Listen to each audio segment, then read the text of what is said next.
Praise the Lord. Good morning. Thank you, Jesus. Hallelujah. Welcome back to JCILM School, the School of the Holy Spirit. Welcome back to Gathering Class. Thank you, Jesus. Hallelujah. Good morning, Sister CJ. Good morning, Sister CR. Good morning, Brother Hector. Good evening, Sister Dr. Elizabeth. And good morning, good evening, good afternoon, my dear brothers and sisters in Christ. Praise God. Thank you, Jesus. God has called us all to be in one accord, in one mind, so that we could able to do the will of God in our everyday life as our topmost priority. Let's all pray in tongues for a few minutes before we start with the recap of last teachings. Iberi shakara hoboro shadara habala dara shikeri dadimara hataro ko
In the name of the Father, the Son, and the Holy Spirit, amen. Praise God. Thank you, Jesus.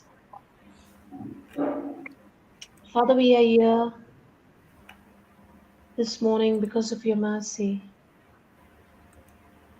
We are present, Lord, and only because of your mercy being available to us, Lord. Father, we thank you, Lord, for this beautiful morning that we've all come with hearts of thanksgiving, praise, and worship. In your name, Jesus. Thank you, Lord, that your mercies are new every single morning and that your love abounds in us, Lord. Thank you for your grace. And it's only because of your mercy and your grace, Father, that we can stand in your presence. It's because of your Son, because of Jesus' sacrifice, that we today are living this life of victory. It is because of your unconditional love, Lord, and we thank you. Thank you, Heavenly Father. Yes, Lord, in the natural and in the physical, many a times our situations looks like it's not changing. Nothing is working.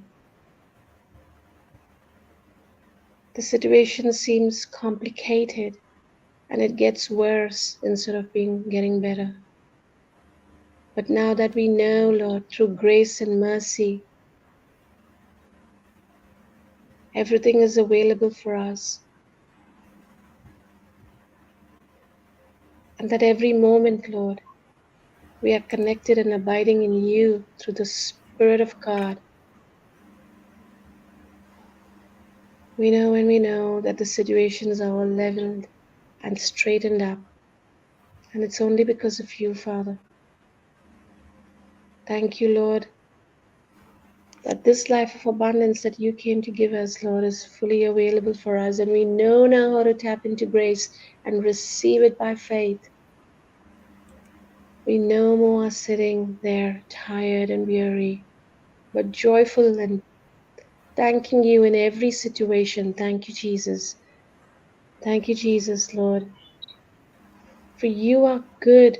Your good nature is in each one of us now because we are wearing the spectacles of thanksgiving.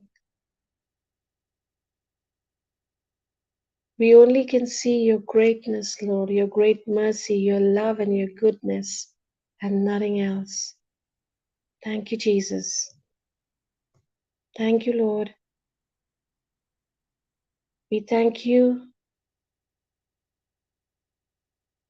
for we are growing every single day, and we are grateful, Lord, for every providence that we have is from you, Father, and that we are qualified because of you, Jesus, for what you did on the cross, and we thank you for it. Thank you, Jesus. Spirit of God, take over the session this morning. Thank you, Lord, that we have received the spirit of wisdom and revelation in every knowledge that we receive through the teachings and preachings every single day, and that our eyes of understanding are enlightened and opened up because of you, because of the secrets and the treasures that were hidden to the world are not hidden to us anymore. Once again, Lord, we receive everything from you because of your mercy, and we thank you, we thank you, and we thank you.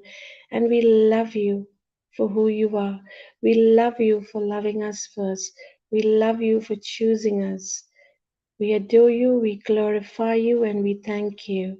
In Jesus' name I pray. Amen, amen, and amen. Praise God. Thank you, Jesus. Amen. Praise Amen. God. Amen. Thank you, Jesus. Praise you, Jesus. Thank you, Amen. Lord. Thank you, Lord. Thank you, Jesus. Thank you, Holy Spirit. Thank you, Father. So we've been studying in this for the previous days before we went into the teaching of pray without ceasing, give thanks. We were studying on the power of prayer, and it went for a couple of days, and then on August 30th, our 30th our time. I think that was September 1st, India time. The Lord started teaching us on the difference between praying from the heart and a prayer that comes only from our head, or a prayer that is not coming from our heart. And the Holy Spirit started talking to us, and He was explaining that sometimes even a prayer that has no word is very powerful. And He was giving us an example of the passage of Hannah, and when Hannah was praying for a son. And that was what Jesus was also explaining when he was praying to his Father from the heart. We will go there and review it, but we know that there is another passage in the Bible that talks about the Pharisee that is comparing his prayer with the prayer of a pagan that is standing beside him, and he says, "Oh Lord, I thank you that I am not like this. I'm thanking you, Father, that I'm so much more. I'm thanking you, Lord, because you know that I have not committed this type of faults." And his prayer was not coming from his heart. But this so called pagan or this so called unbeliever that was standing beside him, was praying to the Lord from his heart and not knowing the scriptures and the right way to pray to the Lord. He said, "Lord, forgive me, for I'm no one and I'm nothing." But the words that came out of his mouth were amazing. And that's what we know that was also happening then with Hannah. What happened to Hannah was that when she was coming to the temple to pray for her son, she was in such a deep anguish that words were not coming out. And when she was praying that way, Eli was watching her. And because he saw her lips were moving, but he wasn't able to hear a sound, he thought she was drunk. And he went and reprimanded her. And that's when she replied to him, "Lord, I have not been drinking. What is happening is that I am pouring out my heart to the Lord. I am pouring out my heart to the Lord." And that's in First of Samuel, chapter 1, verse 9 to 28. But probably just verse, let me see, 10 to 15. First of Samuel, chapter 1, verse 9 to 10 to 15. 10 to 15.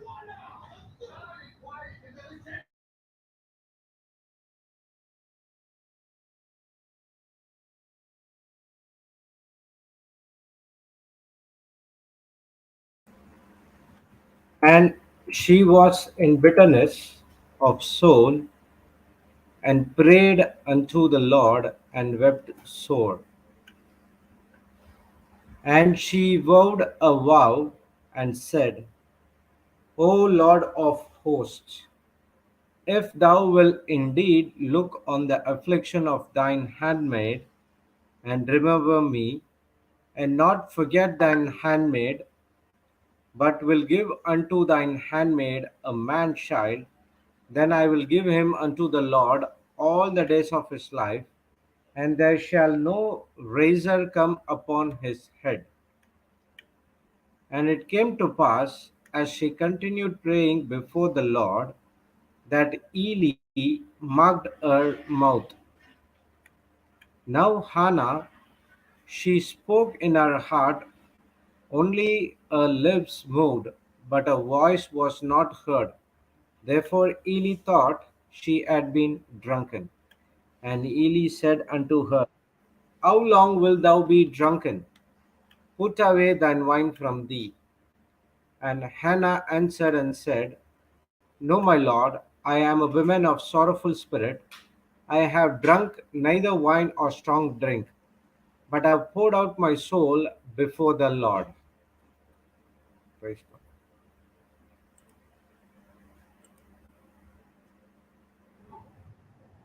Praise Jesus. Want to read compare? Yes, brother. Compare. So Hannah got up. Sorry. Hannah was greatly distressed, and she prayed to the Lord and wept in anguish. She made a vow, saying, O Lord of hosts, if you will indeed look on the affliction, suffering of your maidservant, and remember and not forget your maidservant, but will give your maidservant a son, then I will give him to the Lord all the days of his life, a razor shall never touch his head. Now it happened as she continued praying before the Lord that Eli was watching her mouth. Hannah was speaking in her heart, mind, only her lips were moving and her voice was not heard, so Eli thought she was drunk. Eli said to her, "How long will you make yourself drunk? Get rid of your wine." But Hannah answered, "No, my lord, I am a woman with a despairing spirit. I have not been drinking wine or any intoxicating drink, but I have poured out my soul before the Lord." Thank you, Fresh. Jesus. Thank you, Jesus. I have poured out my soul before the Lord. I have, and it says she is praying with her heart. When you read, I believe it was 12 or 13, brother. And the Amplified in brackets says mine, but it's referring to the prayer from the heart. Yeah, 13. So if we see KJV, it says spoke in her heart. Only her lips moved, but her voice was not heard. So, and then we're seeing on the at the end of the version, she was pouring out her soul.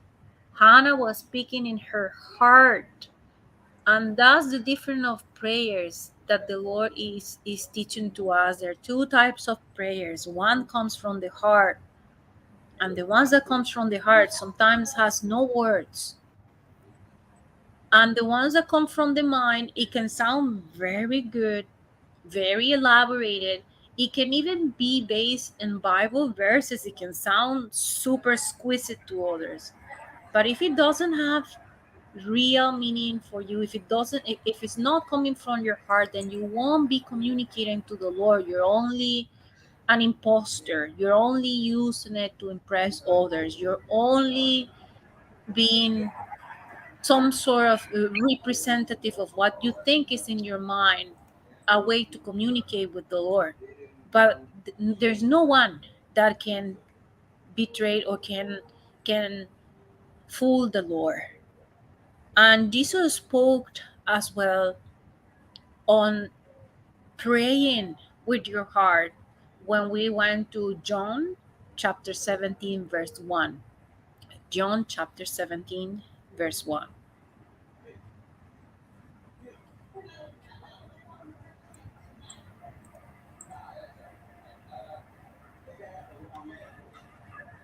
These words spoke Jesus and lifted up his eyes to heaven and said, "Father, the hour is come. Glorify thy Son, that thy Son also may glorify thee." Compared. When Jesus had spoken these things, he raised his eyes to heaven in prayer and said, "Father, the hour has come. Glorify your Son, so that Son may glorify you." Praise Jesus. Glorify your Son so that your Son may glorify you. And He is looking up to heaven in prayer. He is looking and communicating to his Father, with his Father. He's looking for him and saying, "Father, the hour has come. Glorify your Son only because that will glorify you. Glorify your Son because that will glorify thee." When we are praying from the heart, we are not looking for what the Lord is going to do in our lives for our benefit. We are praying so that He will give us the way to glorify Him, so that the Lord will reveal to us our assignment, so that the Lord will clarify to us the ways to proceed to bring Him glory. We are called for that. We're called for glory. Our lives should always be a life that brings glory to God in everything that we do. And that's actually our victory, that we glorify the Lord.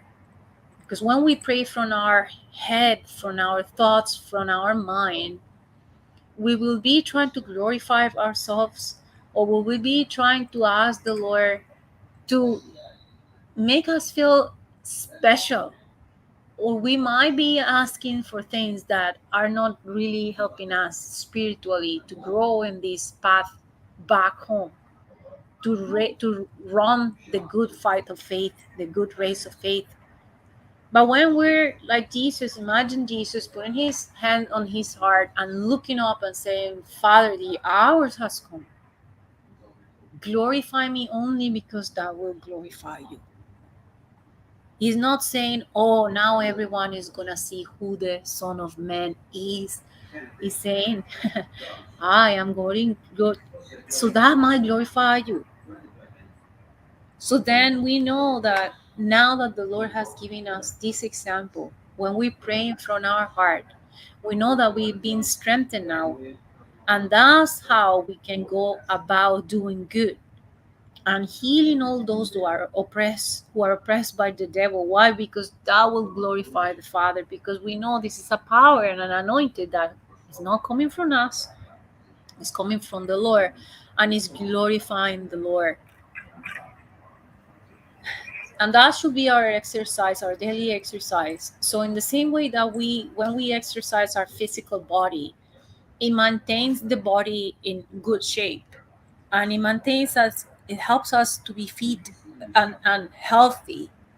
When we pray, it's an exercise that brings us very close to godliness. When we're praying, we're exercising not our physical body, but we're exercising our soul. So that's what prayer is. Prayer from the heart is exercising the soul. And the more we do it, the more pure the soul becomes.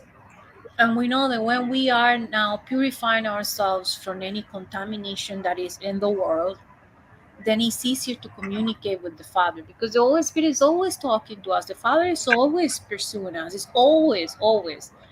But it's about fine tuning. It's about us letting go of the contaminations that bring unbelief in our life, that brings separation from the Father. The more we pray from the heart with the understanding of the Holy Spirit, then our soul begins to be renewed. And then it's not only that we are made new in the spirit, that has been recreated by the Lord and made us a completely new creature, but even this renewal of the mind with the prayer from the heart is now impregnating everything in our soul. So our decisions will be based on that communication with the Father. And even our body will start expressing that refinement that is coming from the Word of God through the prayers from the heart. The more the mind and the soul is renewed, because now we're communicating to the Father from our heart, that is expressing the desires of the Father and not the desires of the flesh, the more the flesh is going to be crucified. So now we're praying for the will of the Lord to be done in our life. And that's our journey to heaven. And that's what we were also studying in First of Timothy chapter 4, verse 8. First of Timothy chapter 4, verse 8.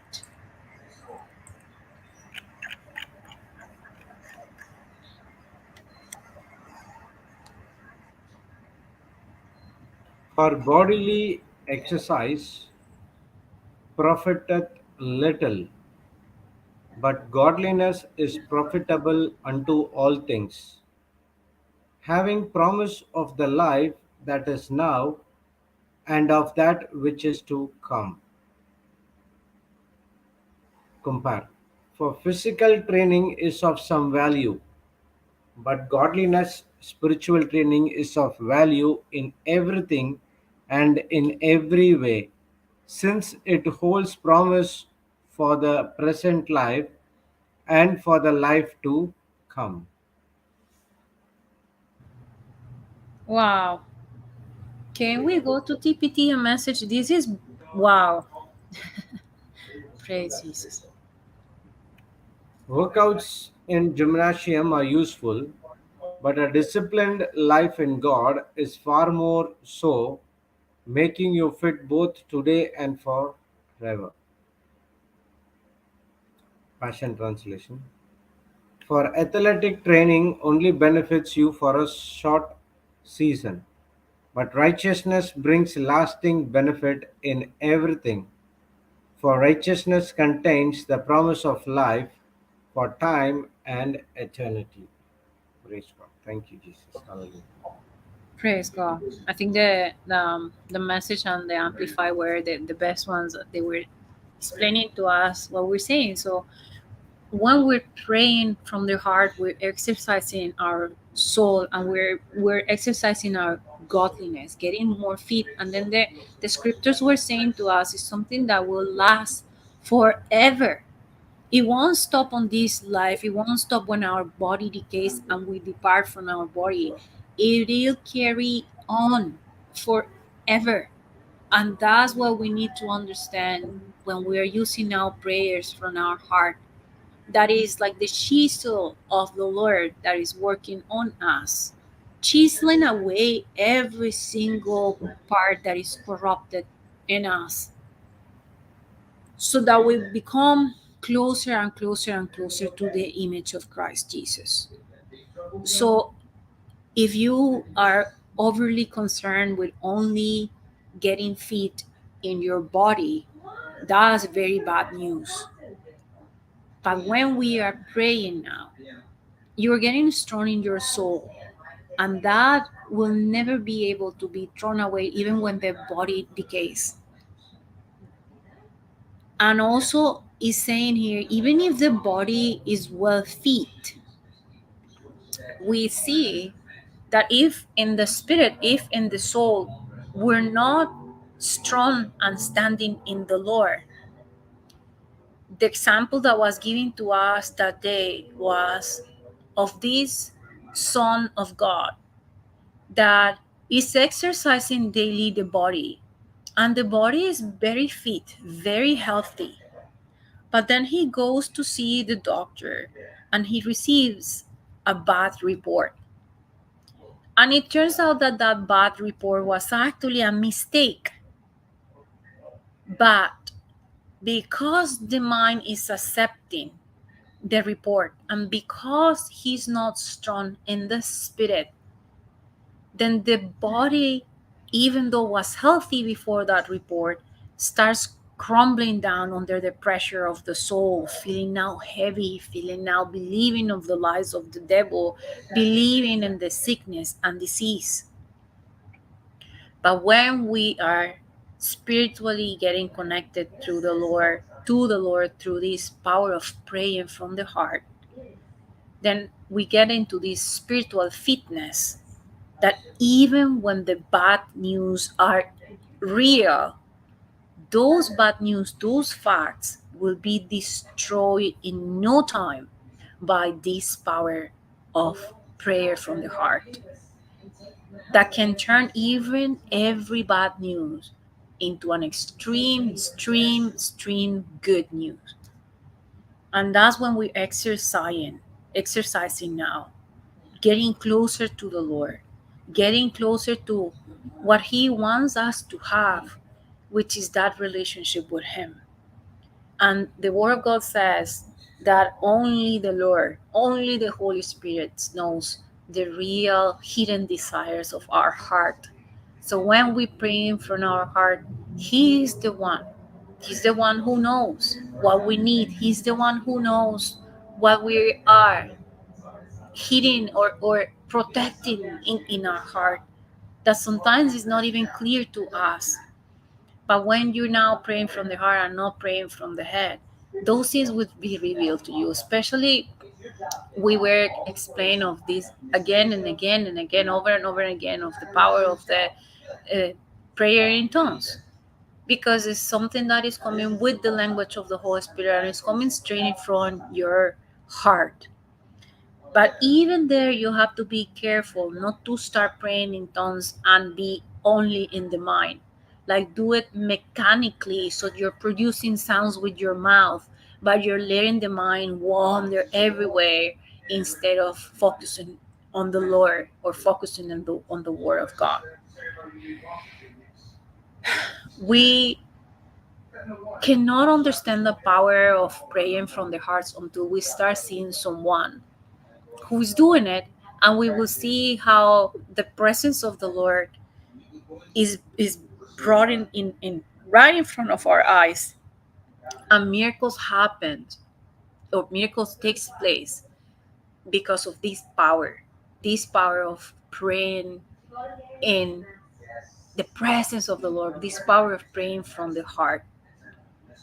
We really didn't know that our purpose in this life was to be at any benefit of bringing people into the kingdom of God.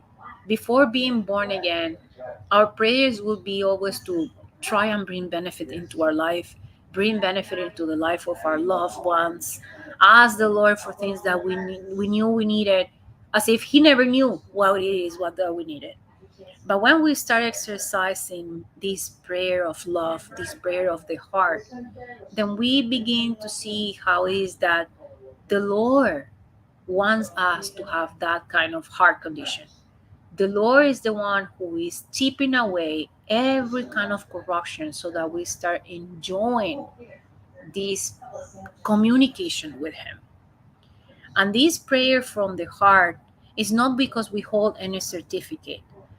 Actually speaking, when we hold a certificate of maybe having finished theology studies, we have to be very careful, because it's only those who are moved by the Spirit of God, according to the heart of the Lord, that can have this communication. If we're praying from any other place, based on my works and not in the grace of God, based on what certificate I hold, or what kind of position I think I have on the church, or what kind of position I think I have that is completely different of being inside of Christ Jesus, then we're not reaching that connection with the Lord that we're supposed to be reaching. And as the Holy Spirit was talking through Papa that day, sometimes that communication has no words. Sometimes you're just producing sounds that make no sound, no sense, or sometimes you're just like, it did happen to me when I was driving today. This beautiful daughter of God just sent me a song right at the right time, like right on time, and I knew the Holy Spirit was enlightening her. And I said, "You're God sent. Thank you so much. Just the Lord knew."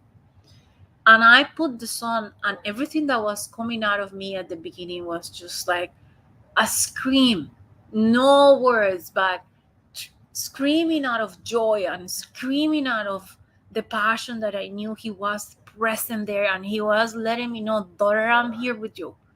You're not alone. You're never rejected. You are chosen.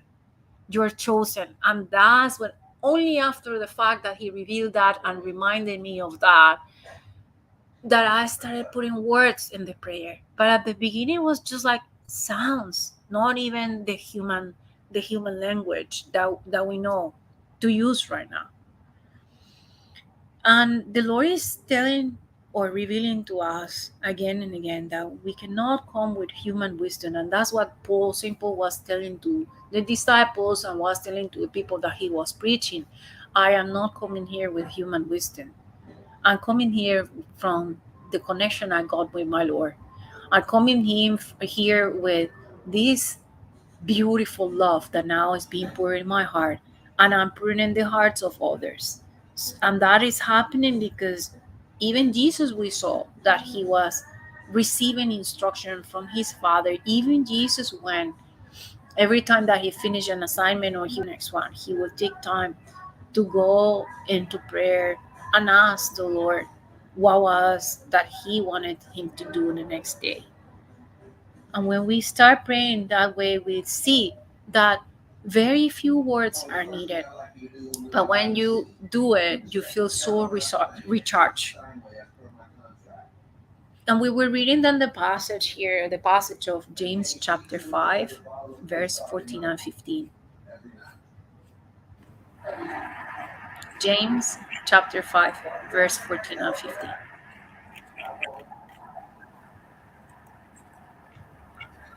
Are there any sick among you? One minute. Okay. Is any sick among you? Let him call for the elders of the church, and let them pray over him, anointing him with oil in the name of the Lord. And the prayer of faith shall save the sick, and the Lord shall raise him up. And if he have committed sins, they shall be forgiven him. Compare. Is anyone among you sick? He must call for the elders, spiritual leaders of the church, and they are to pray over him, anointing him with oil in the name of the Lord. And the prayer of faith will restore the one who is sick, and the Lord will raise him up. And if he has committed sins, he will be forgiven. Praise God. The prayer of faith will restore those who were once upon a time sick, and the Lord is the one raising them up. And we know that this is also talking in the spirit. We're not just talking about the body, because it says if he has committed sins, he will be forgiven. And why is it talking about the spiritual leaders? Why is it talking about the elders of the church? Usually, we know that the elders of the church are those who were able to prophesy, those who were able to have the communication and are able to have the communication with the Lord, because they have this power of praying from the heart. And when you have that power of praying from the heart, you can pray over people and they will be anointed. You can pray over people and they will be restored. You can pray over people and their hardness of the heart will be completely destroyed. So then the Father was giving us a prayer that day that says, God, let you be our source always and every day. Let us know that we're only the channel that is used to just bring you glory, so that we go about doing good and healing all that are afflicted by the devil. Just like we're reading here, that we can pray over people and they will be made whole, because it's the Lord who is raising them up.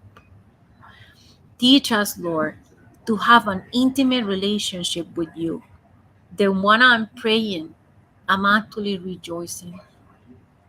Just like a person goes to the gym, I can exercise daily his body. Teach us, Lord, to come closer and closer to you, that our souls becomes more and more pure, so that we can understand from the heart, and the soul mind will be renewed by your word and by your understanding. Thank you, Holy Spirit, because we know that the body profits nothing, but when selfishness is crucified, now we are on this earth, but we are in our journey to heaven. Thank you, Holy Spirit.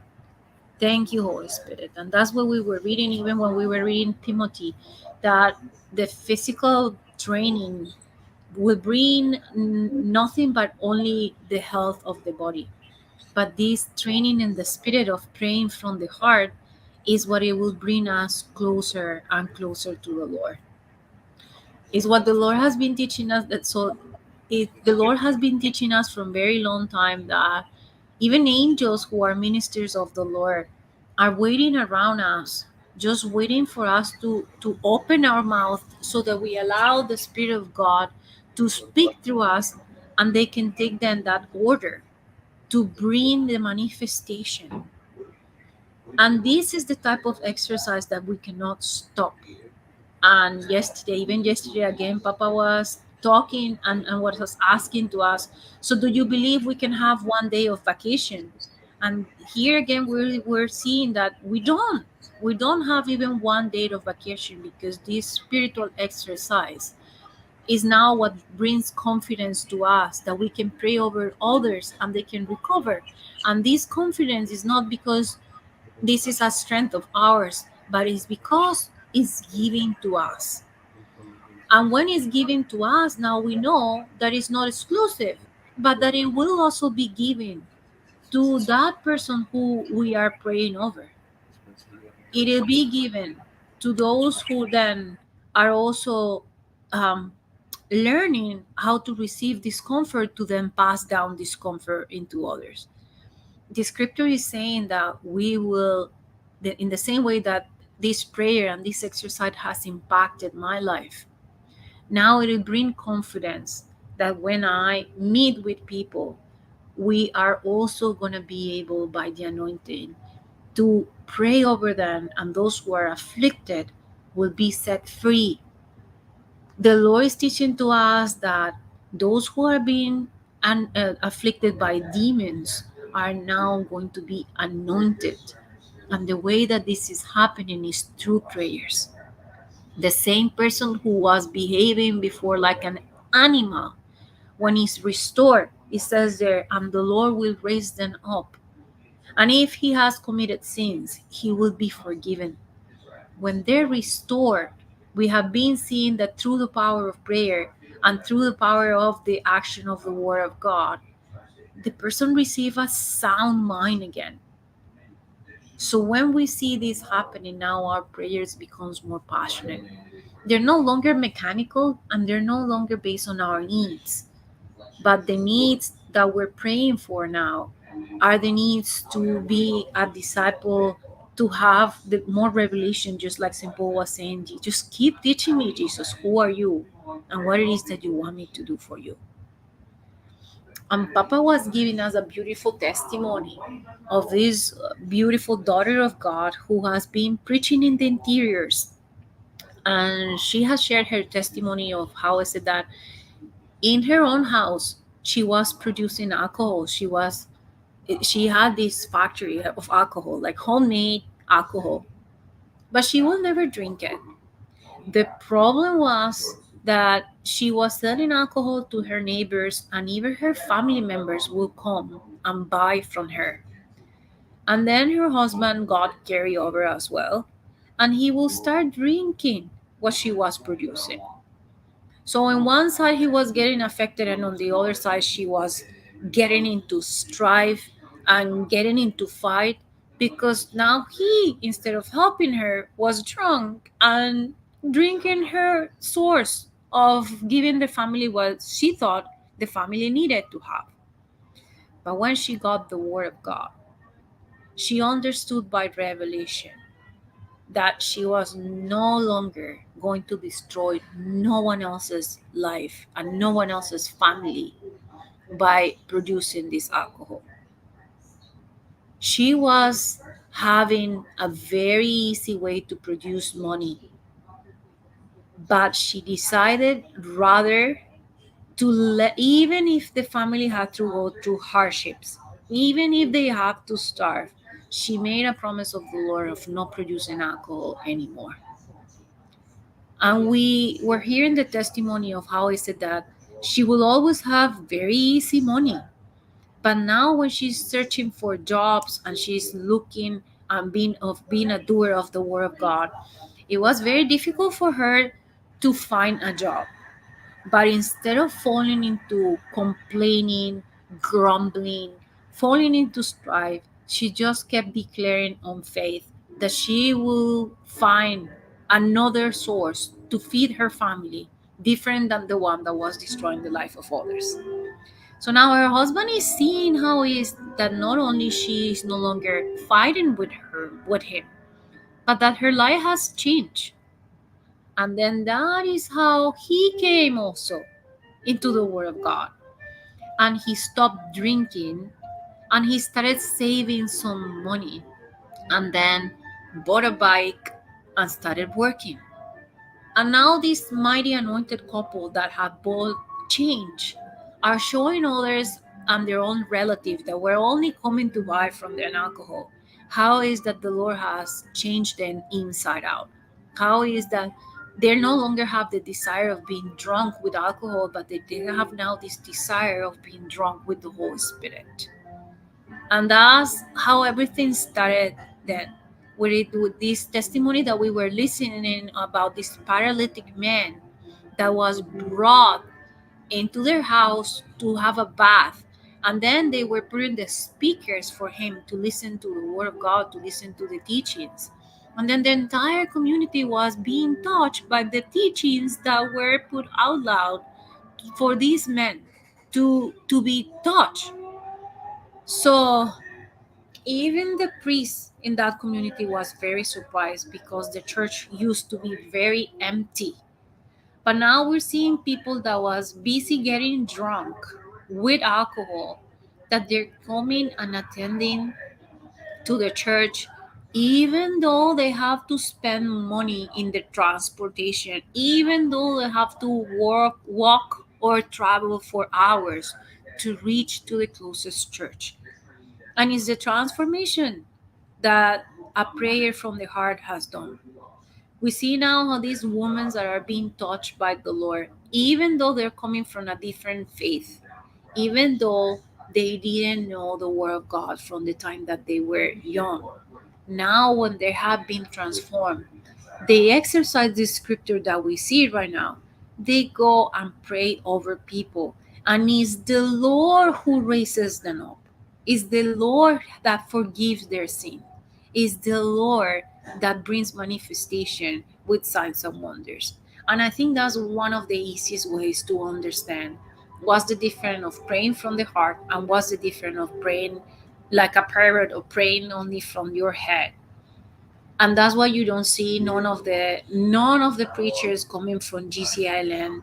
And we're not glorifying JCILM, just it does a technical name. But what is being given to us is that confidence and that love of God that is being put in our heart, that there is no teaching that we will go for in a retreat now that we wouldn't bring the practical aspect of praying over people, of bringing demonstration, so that they will see how that faith that has been injected into us is now also being injected into them. And that you don't need to have any kind of degree of diploma, any kind of special preparation, but only to start understanding what is the assignment that the Lord has given to you. And these women now that have been touched by the Lord, that were being suffering of the yoke of the devil by producing even alcohol and destroying other families, are now preaching the word of God and taking into captivity demons in places that no one can actually access before, in places that not even us would like to go. But they couldn't care less because now they have seen the transformation that is being brought into their family. So now we see how is it that when we pray from the heart, then the selfish decisions, the selfish nature, the selfish desires gets crucified. And now we see that is the Holy Spirit, the one that is giving us wisdom. It's the Holy Spirit that is now giving us the right information that we need to convey to the ones that are in front of us. And that's how Jesus was also praying and interceding and trying to teach to the Pharisees. Jesus was explaining to them, you might know the law, but you're not connecting to the Lord through your heart. You're just stuck with your own ideas and your own opinions. You just stuck with respecting the Sabbath instead of rejoicing that someone has been saved, instead of rejoicing that with a prayer from the heart, the life of someone has been completely transformed. And you see that Jesus never got into an argument with the Pharisees, but he was always calling their attention to stop relying in their own opinions, in their own mind, and to come into the point of praying from the heart to the Lord so that they will receive the right revelation of the scriptures that they already knew from their mind. Even when Jesus was preaching to the woman at the well, he said to us, yes, yes, salvation is brought through the Jews because it is to us that the word of God was given at the beginning. But the hour will come where the Lord is only looking for those who are glorifying Him, who are praising Him, who are worshiping Him from spirit and truth. And how do we do that? Well, it's not when you were praying from our heart, from our head, but you have to pray from your heart.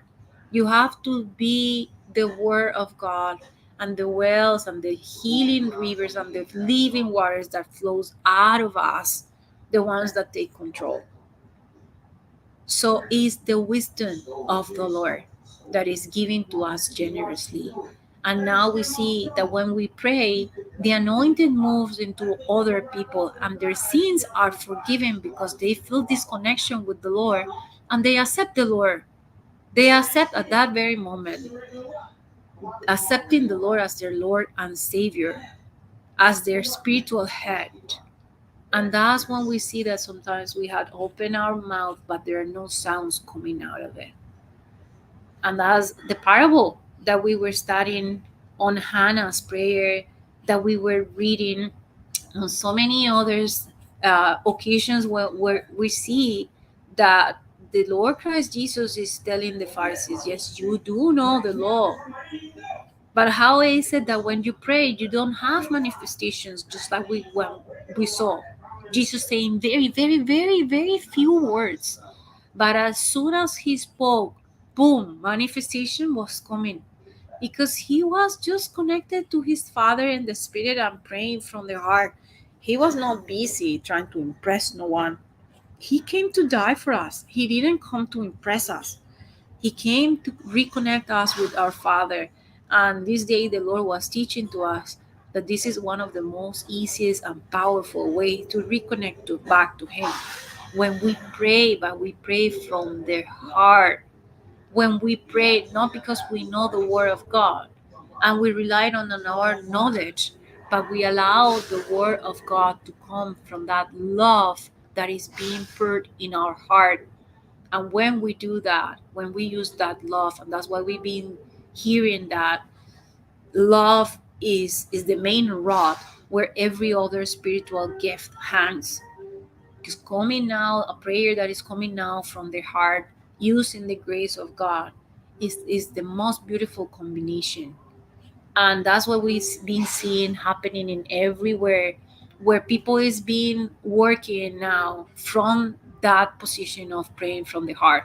That's what we see that is happening in Chhattisgarh. That's what we see that Brother Linton is doing. That's what we see that everywhere that Sister Jocelyn or Sister Kiomi goes, or any other of the preachers that have been working now, they are enjoying this presence of the Lord, but they're also being able to give it to others, looking for no recognition, but to bring comfort to those who are in need, just like we were seeing here.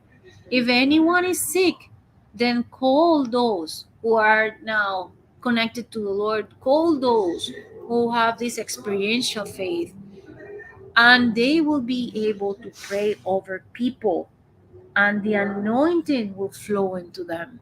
And that kind of prayer of faith, prayer from the heart, will restore the ones who were once upon a time sick, will restore them, will raise them up, because the Lord is the one who is forgiving them.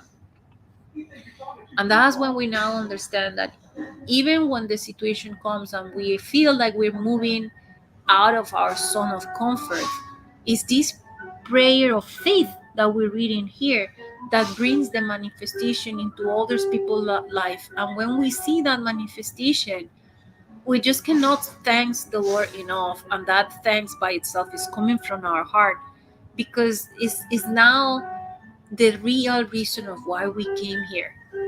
And I just received one testimony of a son of God where he said to me, the day I prayed with my cousin, I felt that presence of God moving from me, moving and allowing him to understand.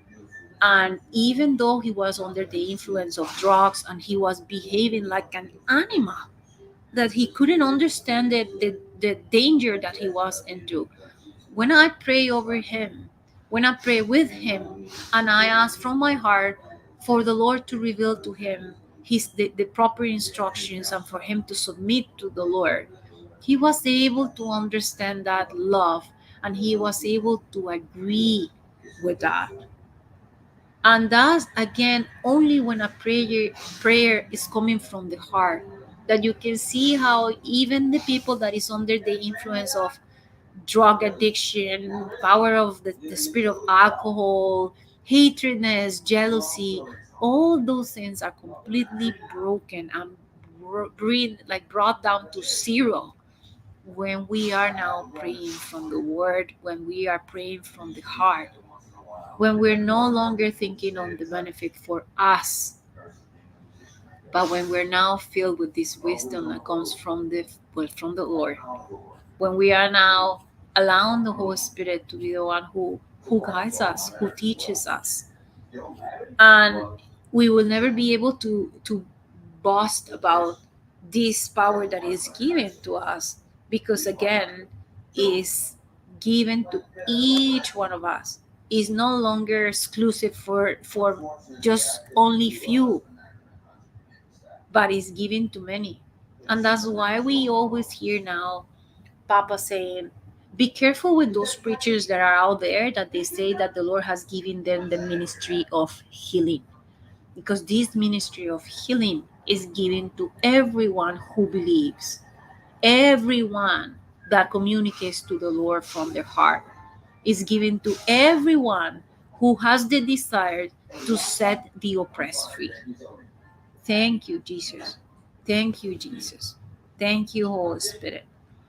I know this teaching of power of prayer has been going on and on, but I love the way that the Holy Spirit will focus on one aspect of the power of prayer every day.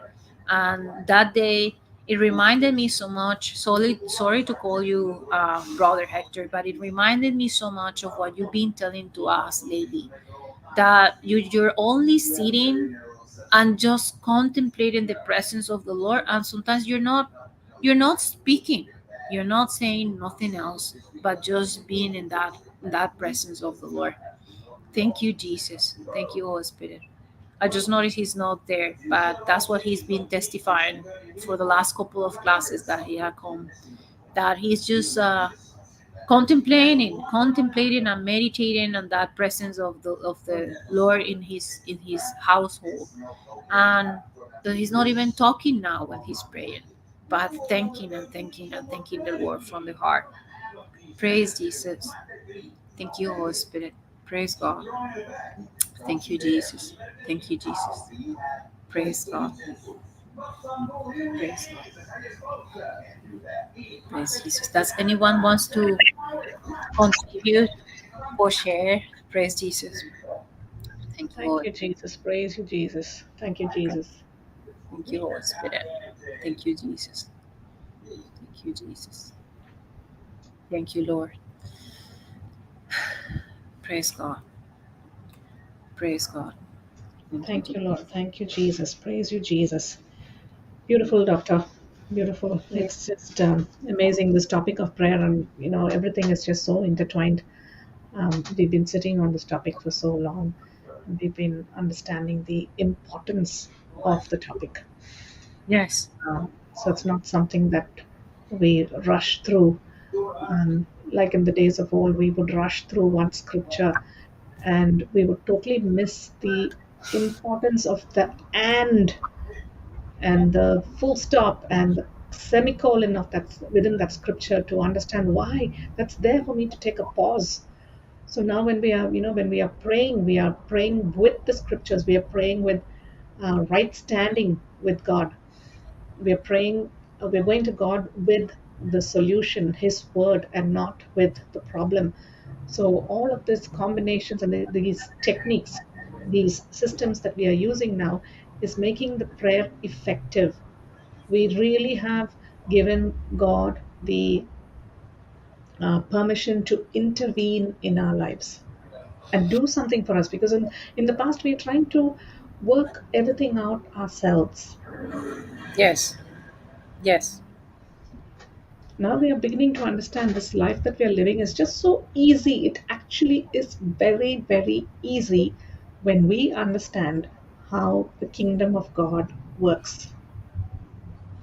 CJ, I actually, I'm feeling so grateful that you were the one who took the initiative to talk. It's just a confirmation of the Holy Spirit, because somehow the Lord had us connected those couple of nights where I was ministering to these, where the Holy Spirit was ministering through me to this Son of God that just gave me this testimony today.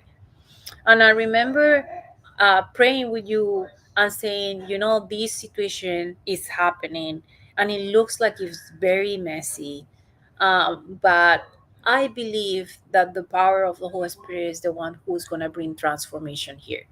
And for months and months and months, the word of God was given, and I couldn't see transformation. But today, the testimony that he gave me was just like the parable, that passage of Job, that it was only when he prayed for his friends that he was completely restored. Only when he was no longer focusing on him, but he focused on the needs and in the pain of others, that his prayer came out of his heart. And I remember praying with you over the walls, just like you told me that you were doing with your family members, that sometimes you will go into your shower and pray with your heart in tongues, putting their hands on the walls and knowing that the presence of the Lord will move through that wall and touch the lives of others. So today I was given the testimony that this Son of God not only had been seeing the presence of the Holy Spirit moving into that other person and giving him understanding and changing his mind from being almost like an animal and bringing him back into consciousness, bringing him back into agreement with the Lord, but that now he's also conscious that he couldn't have done that if the presence of the Holy Spirit is not dwelling inside of him. And he has been completely brought into the understanding that it's only when we now believe in the unseen that we can see these prayers being so powerful, and they cannot be explained or witnessed with none of our senses. But we know that what happened is the truth, and the truth, and the truth, and the truth. And the only thing that we did was, again, praying from our heart, praying from our heart. I remember that night that we hung out the class, and I called you and I said, this is the situation, I'm in this place, I've been ministering, and now one of his family members came and the situation is very messy. But I believe the word of God has been already been given, and it does not depend now in my work but in the grace of God and the manifestation of the Holy Spirit. And we both prayed together in tongues over the walls. I was in a different room, and I left, and that was already a couple of months ago. And it's today when he's giving me the testimony that then the Holy Spirit prompted him to pray over his cousin for the very same spirit that has been oppressing him. So that comfort that has been now given to him, he's learning to give to others. And the peace of God that he has been looking for himself was only found when he exercised that, when he exercised praying with love over another, when he used the power to bring comfort into the life of other person. And it's so beautiful how the Holy Spirit will teach you so many dimensions of who we are in Christ Jesus and the power of prayer, only when you move into that direction.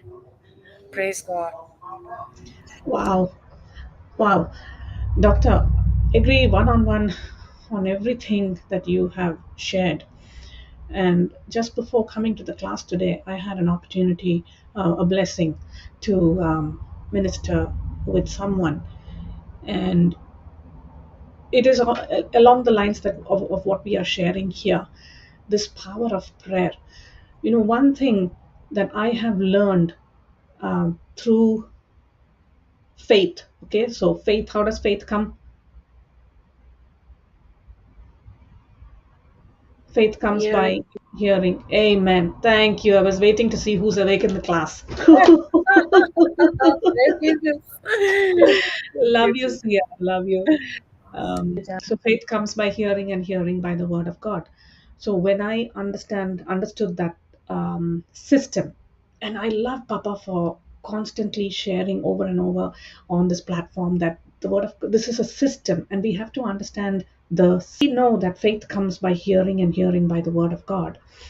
And when we uh, um, embrace faith as a person, now what we are doing is I'm eating my breakfast, lunch, and dinner, right? To feed my body. Now, faith is a person, and I am a person. I'm in the physical realm, and I have this imagination that faith, along with me, hand in hand, like a husband and wife walking down the aisle, we are walking together. Now, if faith is weak, I have to build faith. And how do I build faith up and steady him up and, give him some muscles? By feeding faith as a person. Now this is imaginary. Thank you, Holy Spirit, for helping me to put this out here. So it's not that faith is imperfect. Faith on its own is faith. But imagine you're saying faith is a person, and you're coupled your hands inside faith's hands, and you're walking together, and faith is weak, and you are strong. You're physically strong because you're eating your breakfast, lunch, and dinner. Now faith is a spiritual person, and faith needs spiritual well-being. Just as I need my breakfast, lunch, and dinner to nourish my physical body, faith needs spiritual food. And that faith grows by the hearing, and hearing by the word of God. So just as I'm growing in my body every day, from 1 year old to 2 year old to 3 year old to 4 year old XYZ, in the same way, faith is also growing when I'm constantly hearing and hearing, and that hearing and hearing is coming by the word of God. So now faith is in me as a person, and my faith is also growing because I'm constantly hearing and hearing the word of God. So now when I'm saying, okay, I see this person going through someone, and I have a burden of love for them, where I'm no longer sitting in judgment about them and saying, you silly fellow, you need to get up from your pit. You need to come back to your father's house. You need to do this. You need to do that. I'm no longer sitting in judgment about over them, but I'm having this burden of love to say, Lord, I was once in that pigsty, and you lovingly took me out from there. Now, the faith of the Son of God that is in me has put this burden of love to go and speak the word of prayer. And sometimes we don't know the scriptures. We don't know the scriptures from Genesis to Revelation. And that is where the gift of tongues comes in.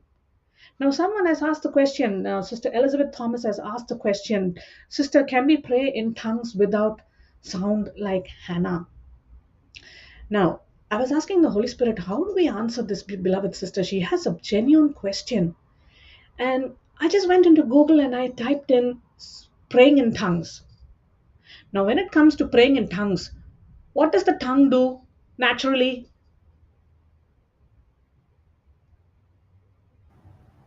It moves and produces sound. Exactly. It moves, it produces sound, which means it's talking, it's it's talking, it's speaking.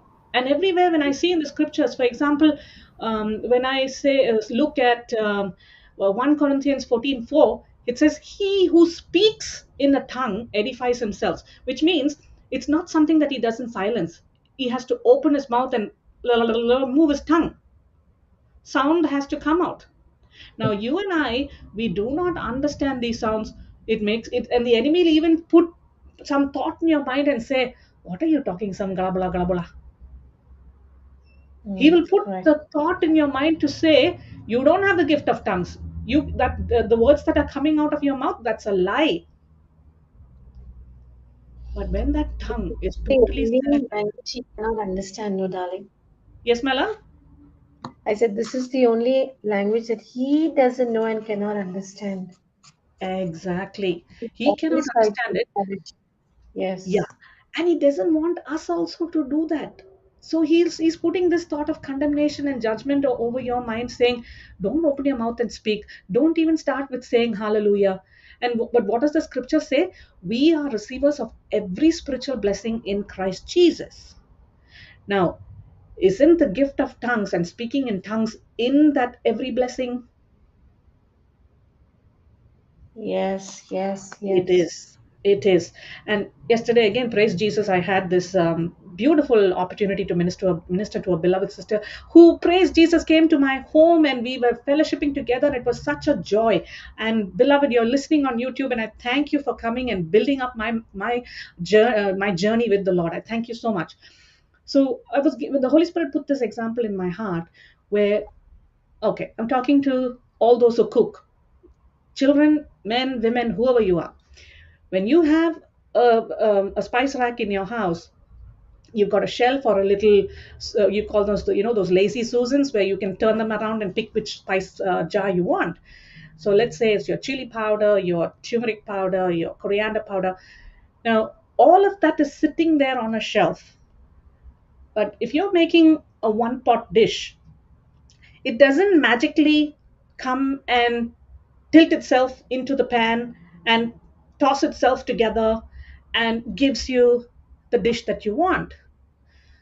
You have to reach to the spice rack and take the desired spice that you want and add the desired level that you want.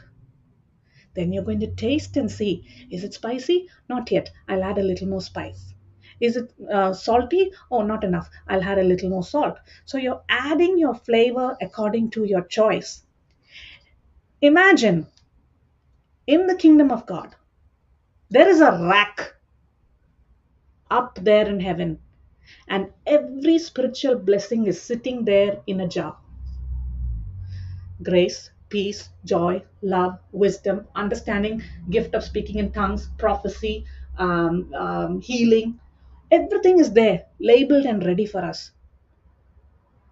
Now, if I don't reach out there and just receive it, it's already there. It is already there. Everything that I will ever need for my spiritual living, my material living, is already sitting on the shelves and waiting for me to extend my hands, my heart of faith, and receive it. And I wonder in my life, why are things not happening for me? Because I'm sitting at this, looking at this spice rack with all the every spiritual blessing in it, and I'm saying, "Come to me, Jesus, please give me. Jesus, Father, please help me. Father, please, please, please." And Father saying, "Take."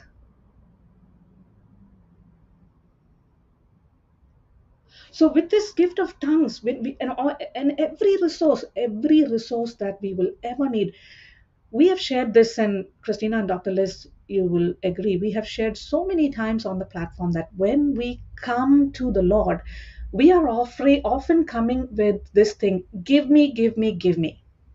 I want Correct. this, please give me. I'm begging. I'm a beggar. I'm coming before God and I'm begging, and He's not a God who's he's not a, you don't have to go and beg to Him. We never see our children coming and begging us, kneeling on the floor, stretching their hands out and saying, "Mama, please feed me. Mama, I'm hungry. Dada, please give me something to eat. I'm hungry." We don't do that with our children. Why do we do it with God?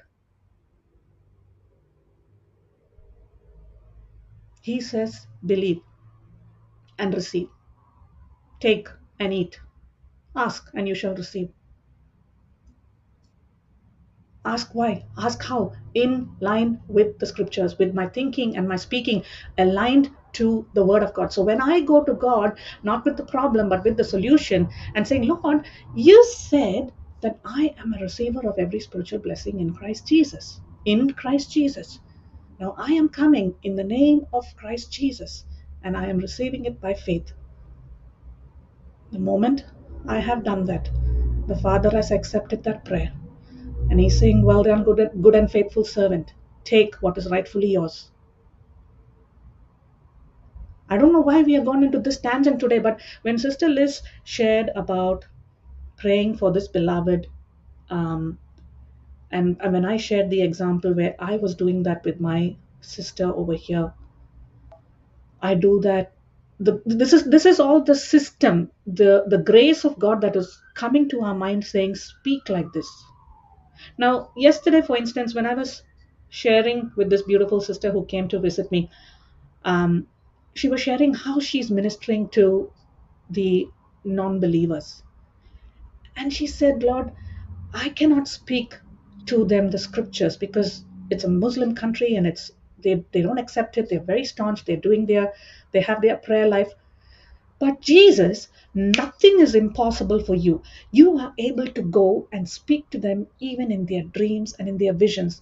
And my brothers and sisters, 9 out of 10 testimonies that you would hear of people coming from other faiths and embracing Christ as their Lord God and Savior have embraced Jesus through a dream or a vision. Now, this sister came here for to pray together, to journey together, but she gave me an answer that I could use to help someone that I was ministering to.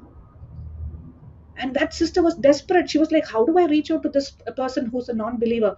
And this beloved comes here yesterday and we're talking about this. And I said, can you give me 2 minutes? The Holy Spirit has just answered me through your mouth, through your vocal cords. Let me quickly send this voice note to this sister and give her the same remedy. So what are we saying here? We take the seed that we have received and we do not keep it on the bench top. We plant it in our heart's soil. That seed, which is a seed, and inside that seed, there is an instruction that God has written. You and I, we cannot see that instruction with our physical eyes. So to make it more watered down, let's say it's a mango seed. Inside that mango seed is God's instruction, DNA. And it is written in that seed that that seed shall bear forth mangoes. So when that seed is planted in the soil, in due season, that seed shall bear coconuts. What?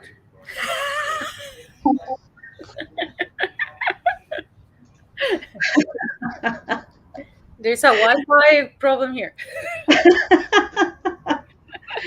So with my human brain, I know that when I plant a mango seed, I will get coconuts. Sure. It's, And the wow. human wisdom, right? I'm trying to see who's attentive here. Mm, I'm sure we are all attentive. You know where I'm going, where we are going, where the Holy Spirit is taking us. yes, So when I yes. plant a mango seed, I know and I know and I know I am going to get a mango seed. But just imagine this.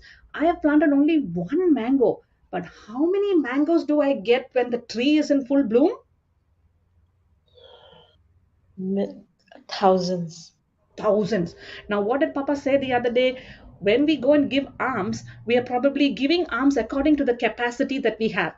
I have $100 and I'll use my $100 to help A, B, C, D, and I cannot get up to Z, but so I'll only help A, B, and C and D. Mm, So $100 can only help 3 people, but a prayer can help A to Z, 26 people. amen.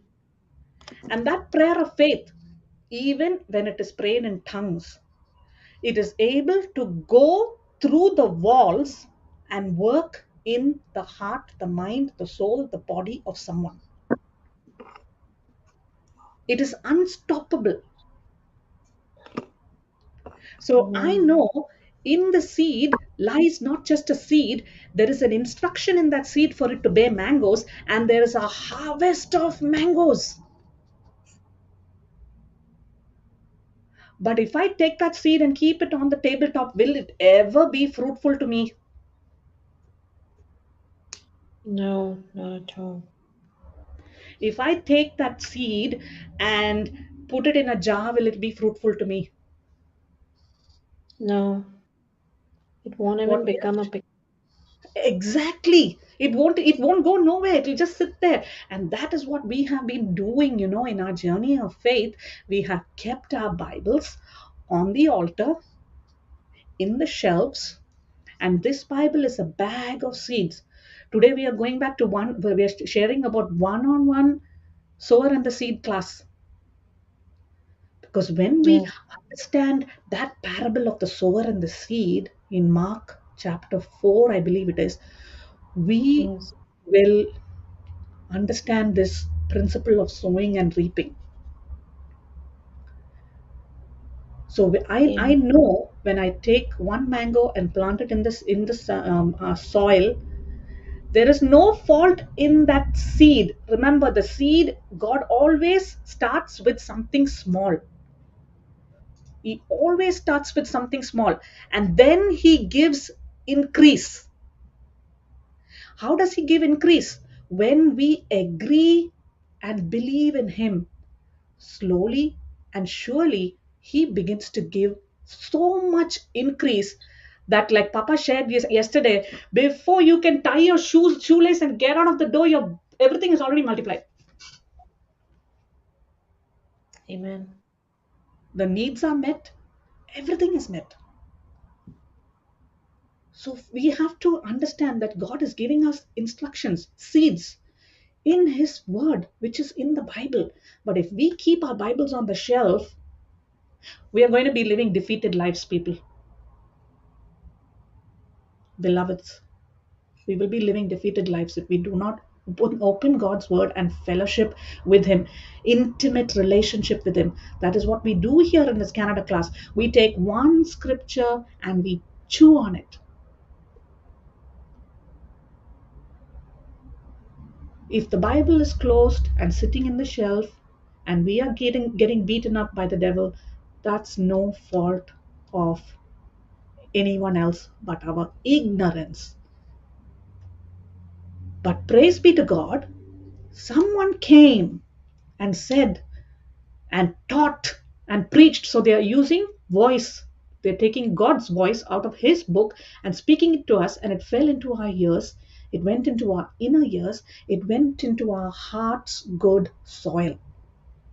Now that soil had to be nurtured, like the sower and the seed parable. If I take my mango seed and put it on the concrete ground, will it grow?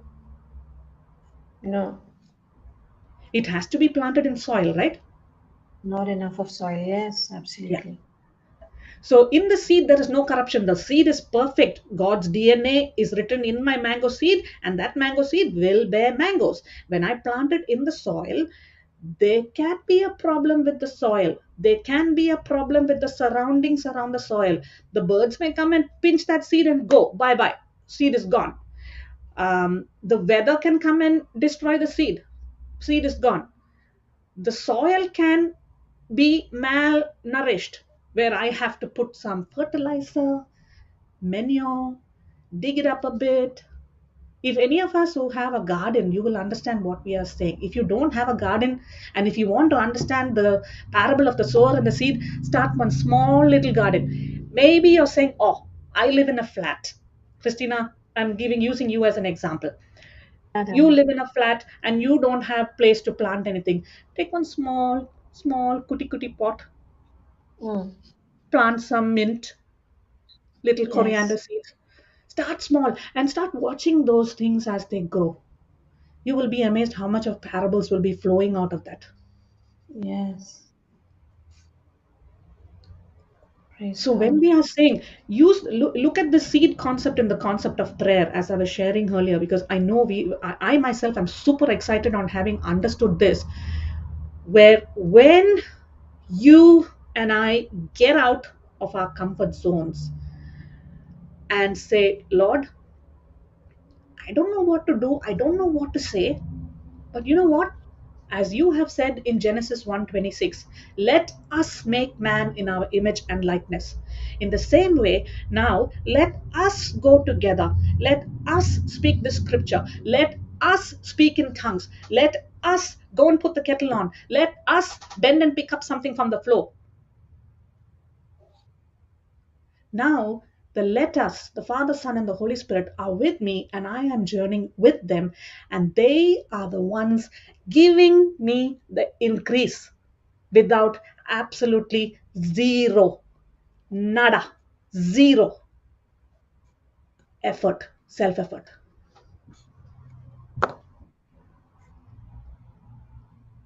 So, Amen. Sister Amen. Elizabeth, yes, my love, you want to share something? Please go ahead. Oh, no, no, sweetie. I'm just agreeing with you. Go ahead. So, Sister You're Elizabeth preaching. is sharing about this beloved who we did the agreement prayer for. And honestly speaking, doctor, I've forgotten about it, okay? But when you mentioned that, I placed my hand on the wall of my shower and prayed the same over my sister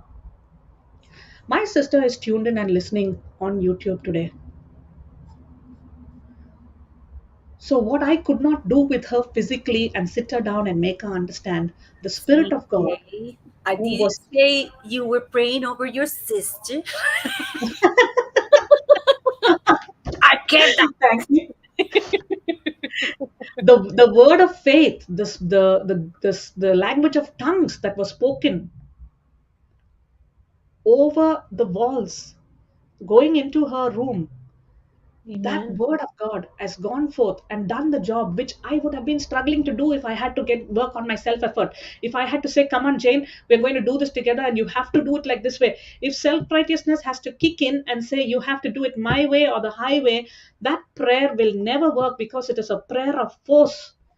And some of us are battling in our family lives because we are trying to change the husbands with that Hitler and, dictatorship kind of prayer.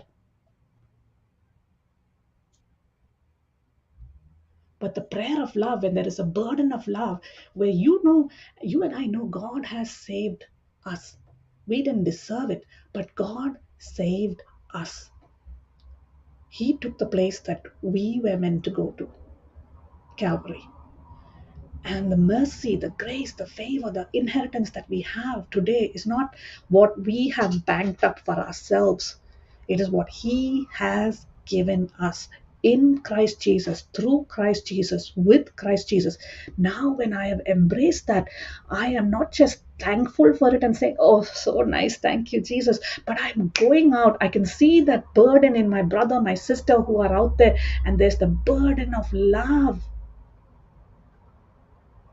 to reach out to them and say, God was there with me and comforted me and brought me out of the pit. Now I am journeying with you to help you out of the pit. And the Holy Spirit, the Father, the letters, the Father, Son, and Holy Spirit are the ones who are giving the increase. I'm only giving my vocal cords, the anointing, the work that is happening in the background, where today we don't see the change. I do not plant the seed today and I do not see thousands of mangoes tomorrow. There will be a seed time and a harvest. There will be things that will manifest like that, and there will be things that will manifest like that time. So, in that time, what am I doing? I'm continuing to pray in tongues. I'm continuing to pray not just for that person, but for so many others who are having that particular problem. And now I was that prayer was that one seed. Remember the $100? If I have $100, I can probably help three people. But if I have one prayer, how many people can I help? The harvest is abundant.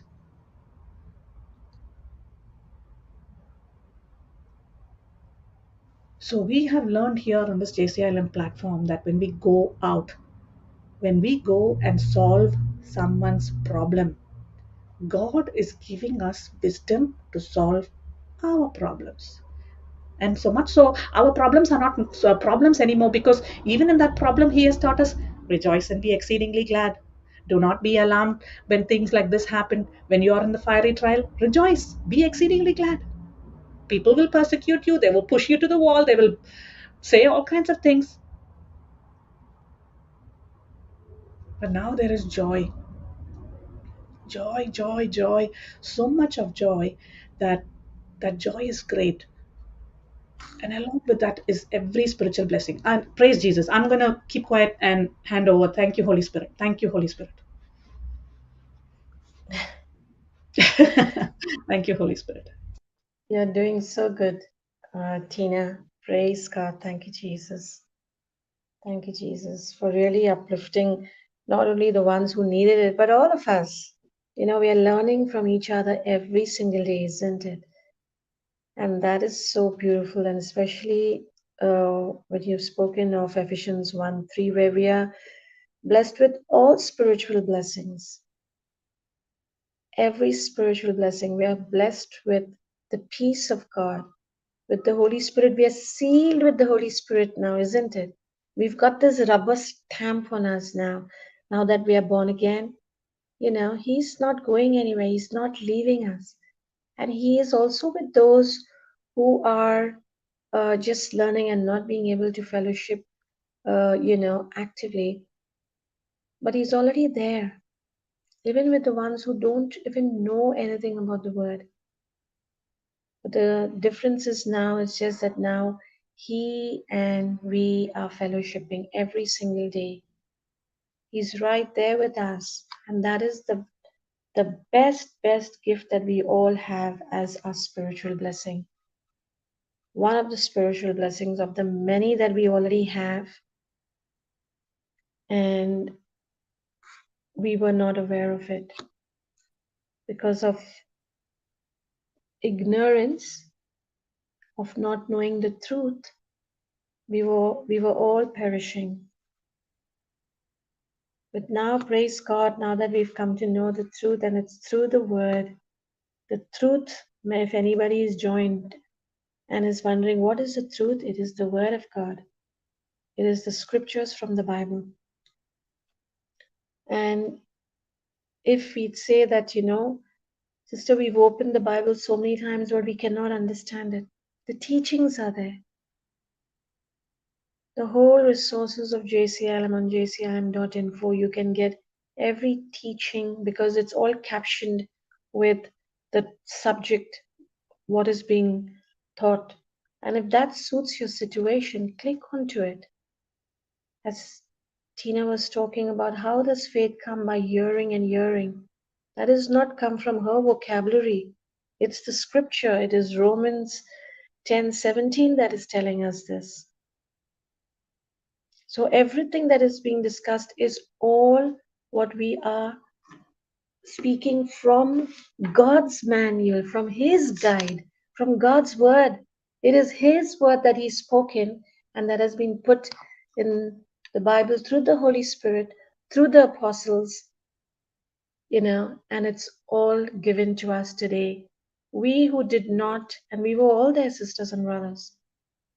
And the first thing that you can get into your foundation, build that foundation, you're not late. The fact that you've joined and the fact that there is that small level of interest is you are on the right track. Holy Spirit is holding that. He's holding your hand, but you're giving Him only that tip of your finger. That's fine. Start walking. Because if you look at, thank you, darling, for putting the scripture, it says, so faith comes from hearing what is told, and what is heard comes by the preaching of the message concerning Christ. And it has to be preached because if you see Jesus' ministry, the first thing was teaching. And that's why when Teachers' Day was being celebrated 2 days ago, I mean, it was not so emphasized last year as much. Every year is fantastic. Thank you, Tina, for emphasizing it on the JCILM Warriors group of teachers on Teachers' Day. And who is the best teacher that we have is our Jesus. And so somebody has to preach it. So he was preaching it in parables and examples. So we are trying to sit with the Bible, praise God. You do it, ask the Holy Spirit. But even better, go into the teaching, and there you will see you will be taught with, holding your finger, and that's the Holy Spirit, taking you through the process of letting your faith grow, of giving you an understanding of how faith comes. Increase my faith, Lord. But first, just get into understanding it. It comes by hearing. And what is heard comes by the preaching. And as you keep hearing and hearing and hearing, you'll see all the negatives, the strongholds in the mind are getting destroyed and is getting replaced with God's word, and your faith starts increasing. Because when the message is preached, when you believe that message, and now you step out and you start doing what the message is telling you to do, you start believing. And whatever you believe, you will receive from the Father. So praise God. We have been blessed. When we say, we have been blessed with all spiritual blessings, how do we get there? Is by getting into the Word of God. And I'm saying it purely from my own experience. Because I've experienced it, we can confidently today testify it. And because we have experienced it now, because we've applied it, we're applying it every single day. Like now we're talking about prayer, we are applying it.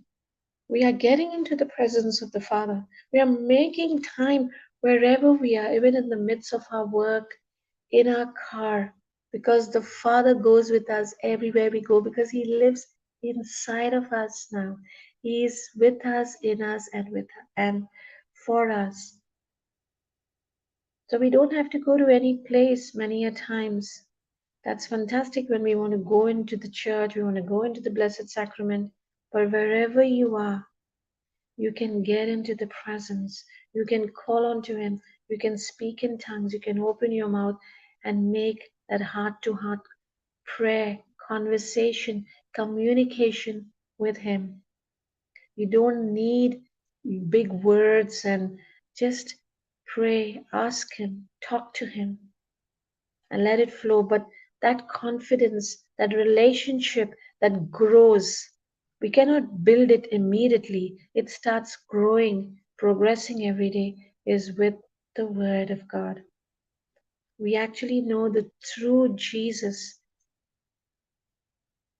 and that I can tell you for myself. Otherwise, I just knew it from, lip service, just talking, in the air without getting any results. Just, basically how you take those bubbles that you blow and it'll look beautiful, but then after that it just withers away. There's no impact because there's no connection, proper connection, no relationship. But this all is getting stronger and stronger every day with these teachings, with this fellowship, with the Bible class, with these discussions. And what better way to have it the way we have it now, of just explaining and just experiencing, of testifying, giving examples. The faith is growing, our mind is getting renewed. We need that renewing of the mind every single moment, because the battlefield is in the mind. The enemy talks to us through our thoughts. So everything starts from there. And when that is renewed and that happens with the Word, you can just see that we are moving, step by step, closer and closer to what the Father created you and me to be. That design that He has for us now is taking shape, is getting formed, is getting, He's able to mold us exactly the way He created us to be. And we are all created only to live a life of abundance and victory. And if we are not, we don't have that, that does not mean that you have a big bank balance, you have a big job, everything is going perfect. That's fantastic. That is also a favor from the Lord. But it doesn't end there, my brother and sister, it doesn't end there. Because He has never said anywhere in the Bible that we will not go through trials and tribulations. So we should not then suddenly panic and say, now what? I had it all going for me and now suddenly this has come into my way. Because when it comes, we are all prepared, we are all geared up, we are all equipped to face it.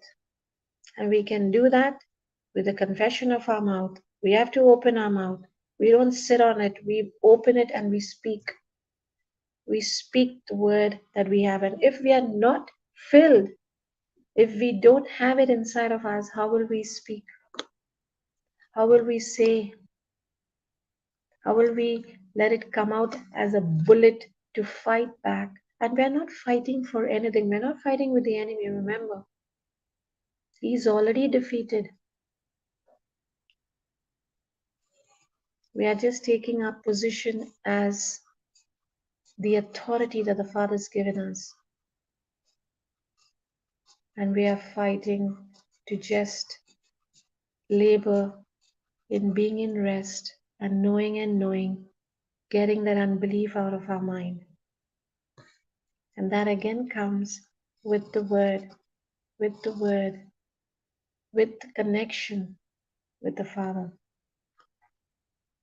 So praise God, we can connect if we are finding it difficult with our helpline.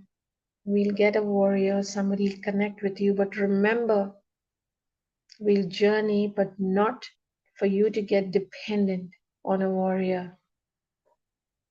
There will be instructions given, and those are coming from the Holy Spirit.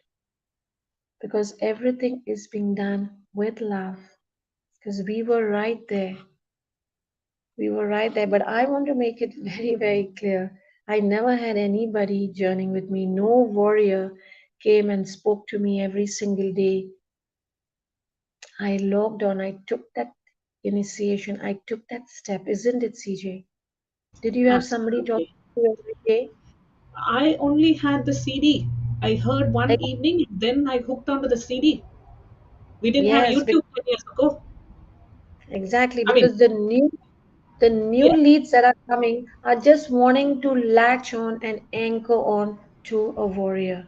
I'm sorry, my brothers and sisters, we are saying it out of love. We're saying it out of love. We are there for you. But we are teaching you now to pray because for some reason, when you call and we are not able to answer you and you are in a deep crisis, the enemy will take over. But we are not called to be taken over, we are overcomers. So, from the word go, from the moment we start talking to you, we're already sowing the seed inside of you so that now that seed starts taking root inside of you. But it is a partnership now. It's not just, okay, fine, I can call now whenever I want. But then I go and I sit in front of the TV and cross my leg and start looking at the news and talking to the neighbor. Am I right, CJ? Yeah. Because then I'm telling you out of love again, the enemy is just prowling around, waiting to catch you again. And it will just be going that you're going to the doctor for a fix, the fever's come, he's giving you a fix, and then the fever's going. But that immunity system is not getting built. And that is what we have all, even until today, we are facing huge battles. And we are not pretending, we are truly living a life of victory. We don't just have joy, but that's joy overflow. that we can pass it on to somebody now. Because whatever we have received, the benefits that we have now is to give to others so that others can benefit from it. That anointing that we are carrying is now being passed on. With that anointing, we are going now lifting up somebody else. And the best part of it is, while we are still in the midst of the battle, we are still ready to run, because that is what we are all purposed for. And you can see Apostle Paul is a classic example. He was in shipwreck. He was beaten with rods, but yet he was going building up churches, preaching and teaching. And he said, this is just for a moment.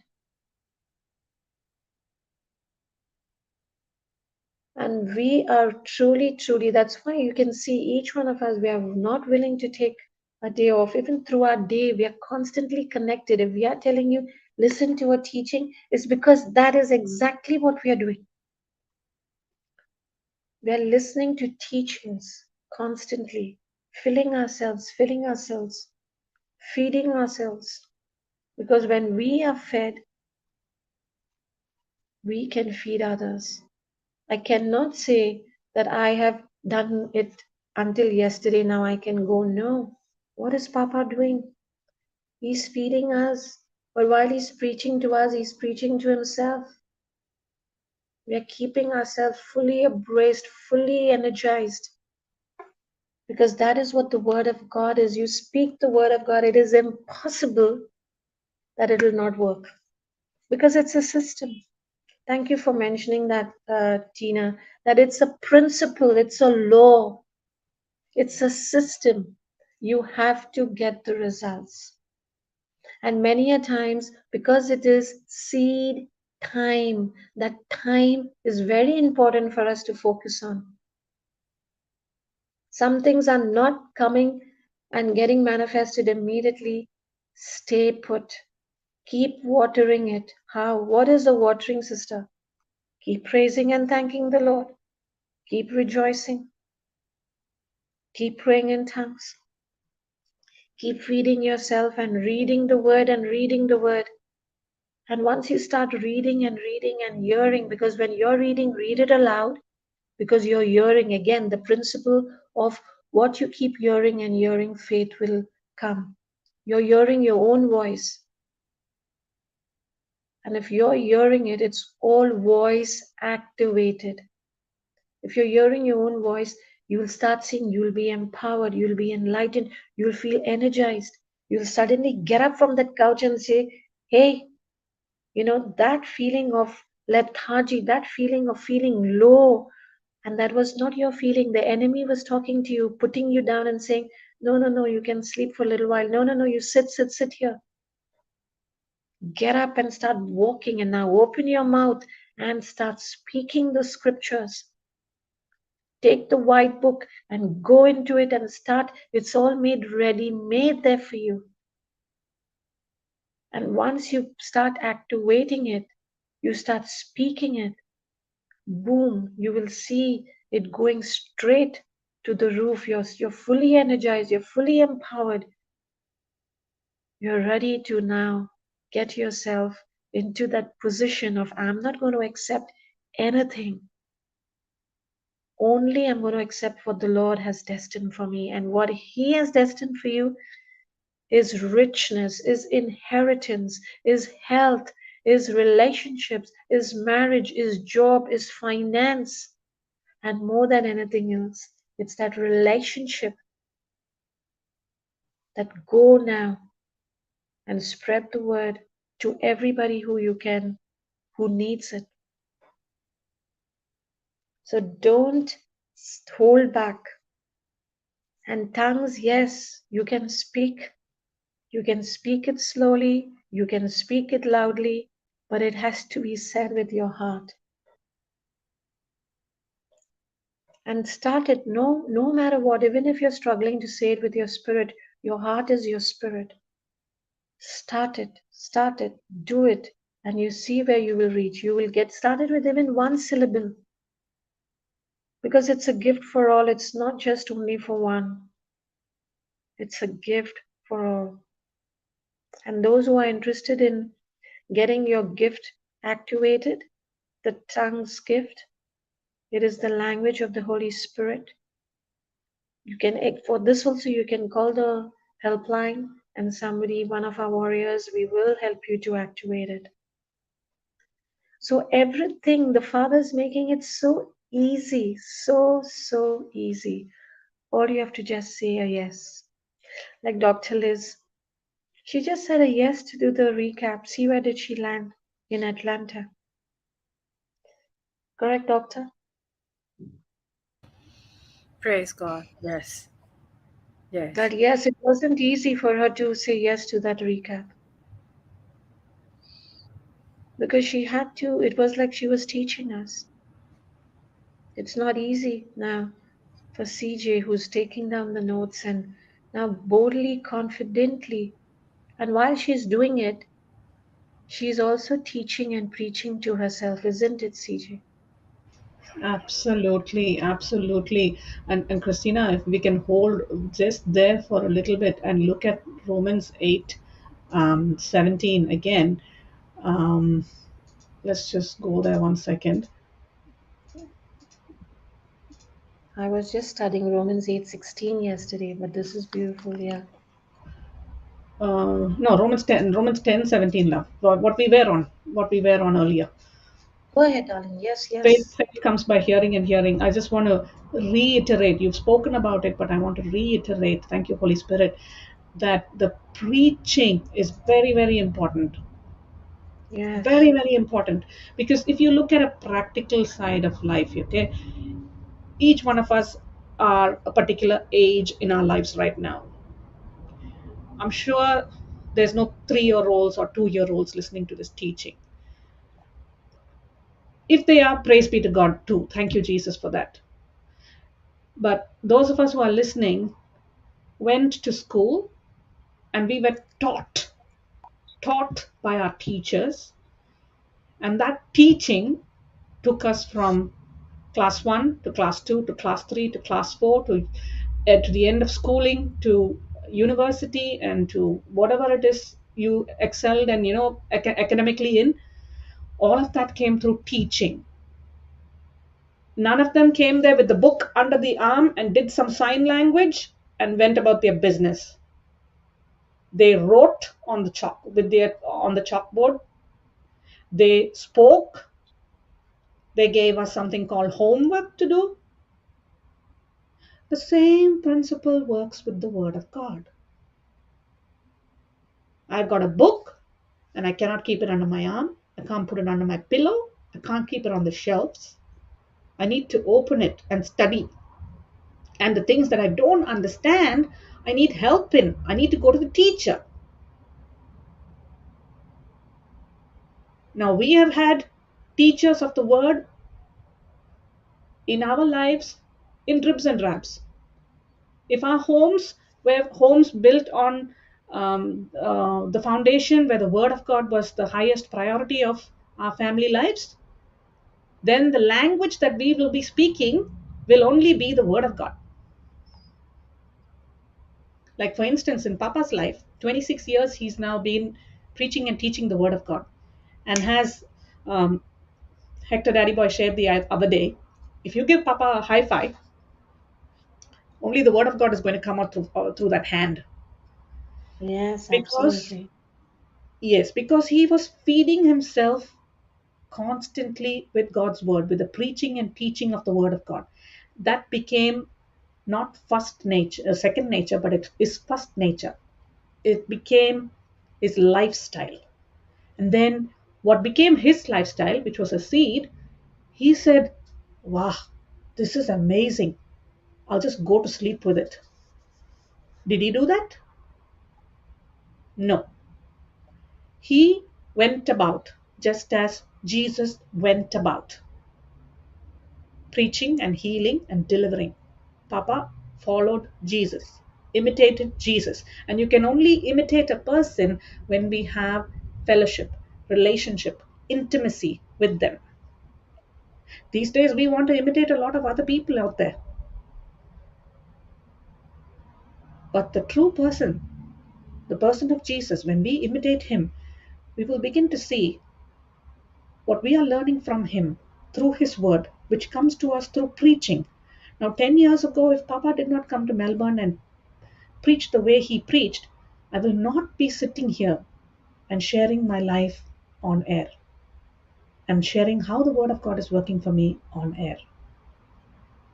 So, like Christina said, it is working for us. That's why we are with this burden of love saying, get hooked onto the teaching.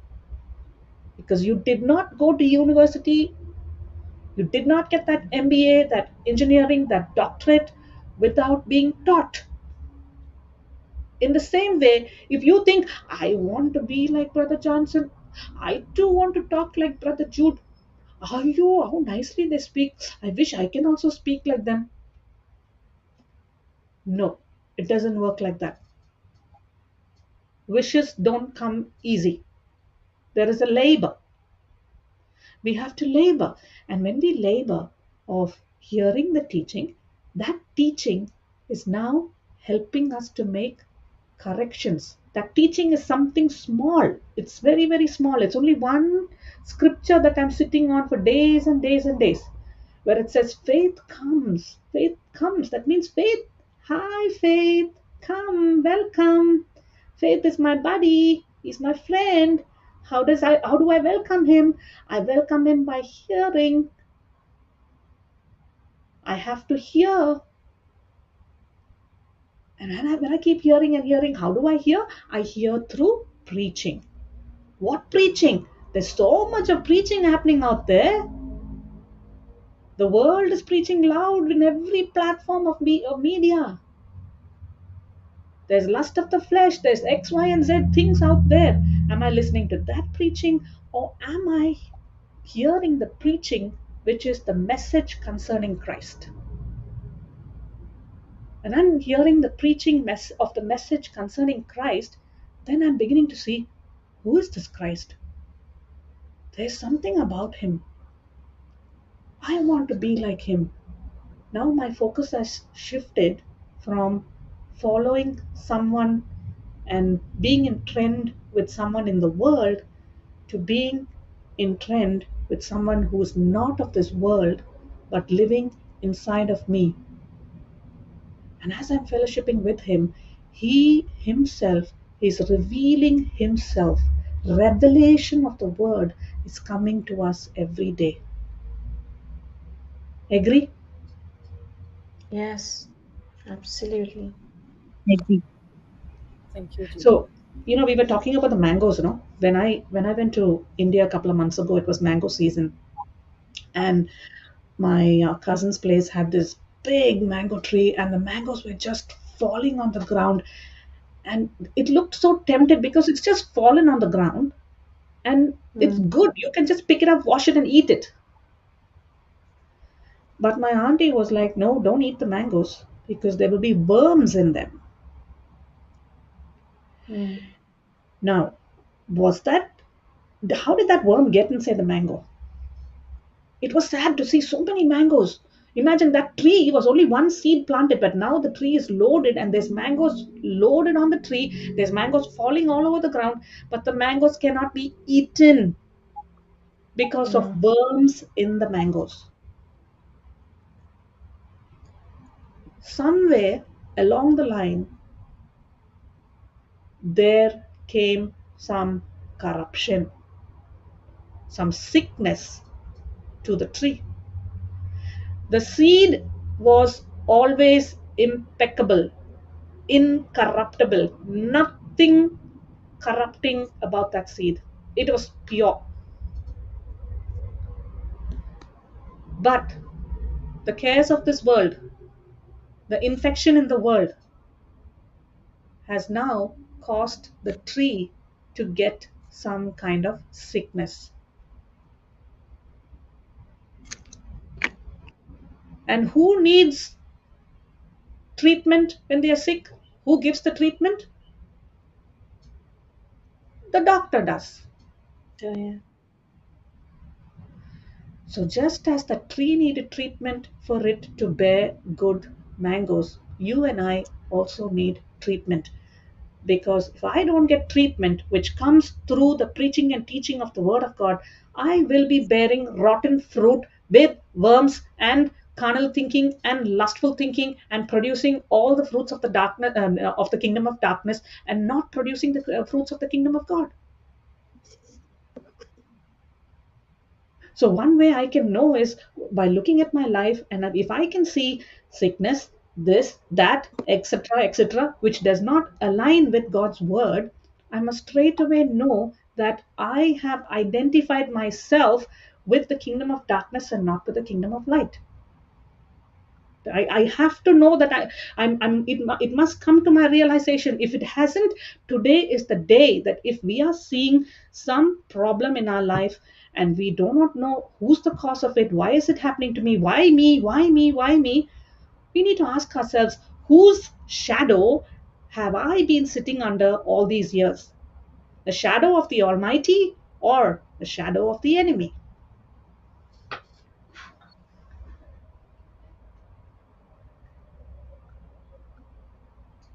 I am sharing this because I asked God these questions, and then He pointed me to John 10:10, another scripture which we have heard so many times. The thief comes only in order to steal and kill and destroy. I came that they, you and I, and the whole human race may have and enjoy life and have it in abundance to the full till it overflows. When I understood that I was under the identity of the thief, and the word of God preached to me made me understand that I must come under the identity of Jesus. Wow, salvation came to my household that day. Amen. Wow. Praise God.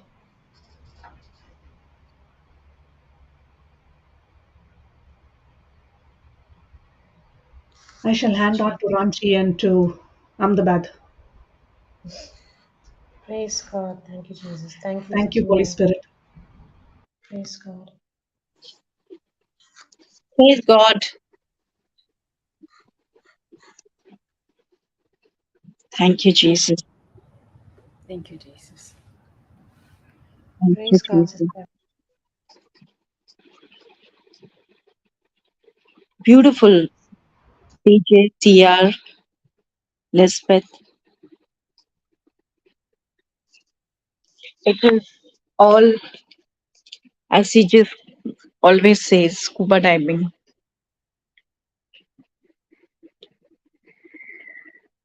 Feeding the word of God. Where is our focus? How do we get that faith? And when that happens only when we focus on the word, feeding the word,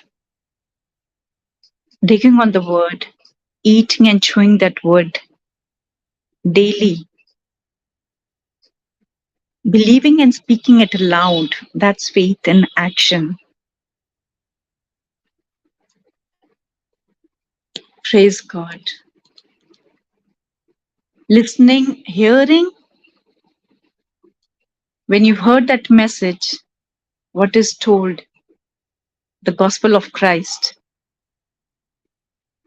that's how your faith increases. Your faith is being built up, and Holy Spirit works through us in building our faith when we cooperate and support Him. He can't do it anything when we keep our mouth shut and mum.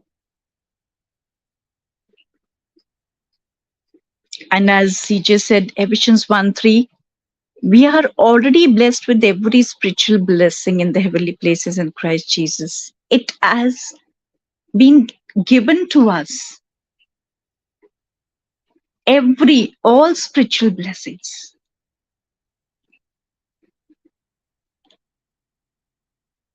And he promised us that he would to give it to everyone, those who believe in him. Wow. Because we are the children of God. And why would we, when we ask in faith, why would he not give us? He's willing to give us when we ask in faith.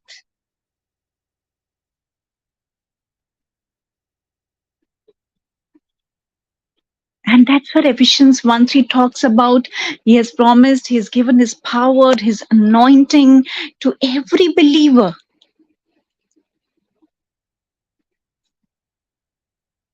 And that's why he said, I'm going. If I don't go, the Holy Spirit will not come.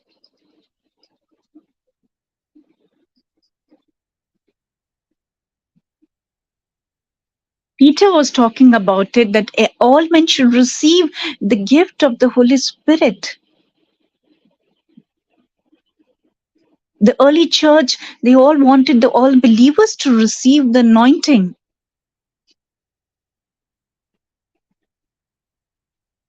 How beautiful it is. When Elizabeth was doing the recap, Holy Spirit took me to Mark 6:46. Can you just put CJ, please? Because I was meditating on this scripture last month, and how when Elizabeth was recapping 45, we'll read from 45. Praise God. This was Jesus has fed the 5,000 and the miracles of that 5,000. After this, Mark 6:45, Jesus immediately insisted that his disciples get into the boat and go ahead of him to the other side, to Bethsaida, while he was dismissing the crowd. Since we are on the topic of prayer and thanksgiving, this I read last month, and I was said, wow, Holy Spirit, you brought to my remembrance. Jesus was pushing his disciples. He was insisting to them to go immediately into the boat and go ahead before him to the other side of Bethsaida. And while he was dismissing the crowd, he was sending the people away. Now comes Mark 6:46. And after he said goodbye to them, he went to the mountain to pray.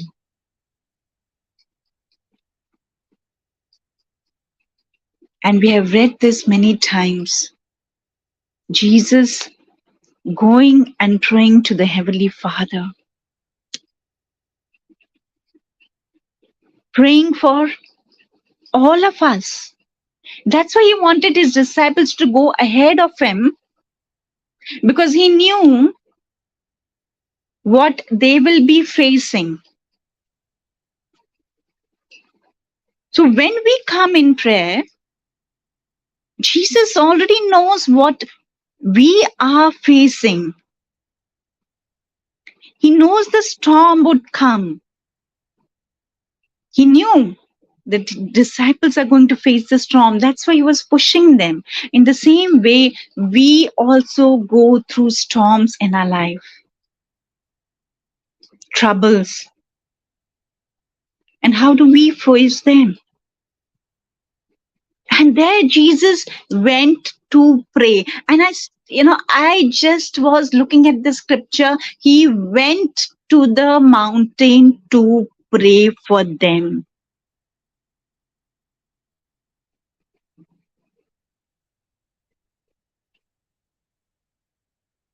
He says, I know that the storms in life would come for you and for me, for us. But I will push you through that storm. I'm there with you in the midst of that storm. Do not be afraid. And do not be afraid. This verse Bible talks about many times. Do not be afraid because he is there praying for us. So, Sister Anita, can I just interrupt? Praise God. Yes, So, if Jesus did that, how much more we have to do it, isn't it? yes, absolutely right. That's what the Holy Spirit said to me. He knew the storms that the disciples are going to face. So he sent them ahead. He knows what we are going to through. He is in complete control of everything because he is the creator of everything. We are the co-creators. He has given us, we are now the inheritance. We have joint heirs with him now. Physically, we see the evidence that what we are going through. But we are more, he's asking us to look to the spiritual evidence that he's in control of everything. And he has given us the power to speak. Open your mouth and speak. There is going to be trouble. There is going to be persecution. I went through a lot in my life. And Holy Spirit was all the time reminding me, don't look at physical, whatever is happening. Just look at me. Where is your focus? Look at me. Read the word. Write down the scriptures. Meditate. Listen to the teachings. Learn the scriptures. Because that very moment you will be opening your mouth and speaking it out. That idiot, stupid fellow should know that we have the authority and power to cast out.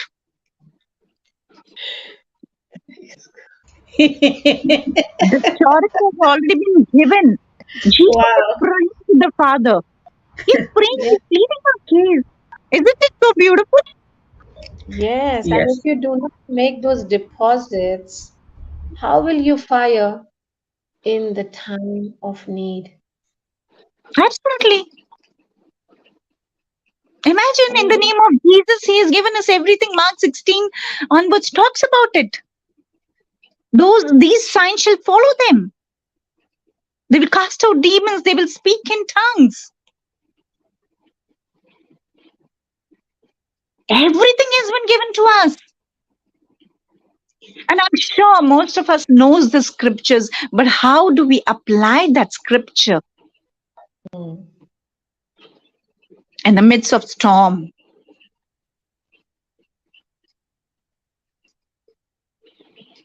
And there he says, Jesus is all the time talking about, be of good cheer, do not be afraid. He's watching over us. He's praying for us.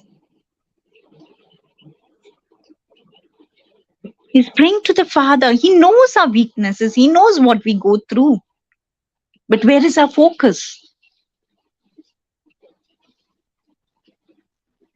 I am so rejoicing. I don't look at what is happening. exactly. You spoke about Teachers' Day. Jesus, our great teacher. Wow.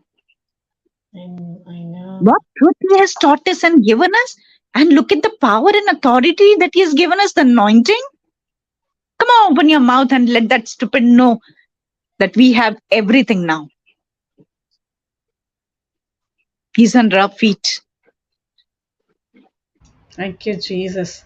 Thank you, Jesus. Yes. On Teachers' Day, I went out to buy a small bouquet for my mom because she had been a teacher all her life. Now she's 85 plus. So thank you, Holy Spirit, for that wonderful relationship that is happening between us now. And I went out to get the bouquet. So it was a big line.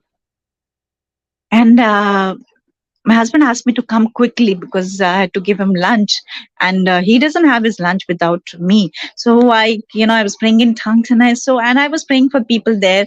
And when my turn came, and he said, since 5 in the morning, look at I have already earned 20,000, and it's all empty. And I said, okay, whatever is there now, you just give me, and asked for a small bouquet. He made it. And I just looked around, and he said, I started to speak about Jesus, and he was making the bouquet, and he was looking at me and listening also. And then I asked him, I shared everything, and then I asked him, okay, I'll give you a book. I want you to read this, the powerful treasure that I'm giving you. Read it. And he took it, he opened it, he flipped the pages on, and he said, this seems to be different. I have other books also. I said, you read this book. This will change your life. This is one man, a God who came and died for you.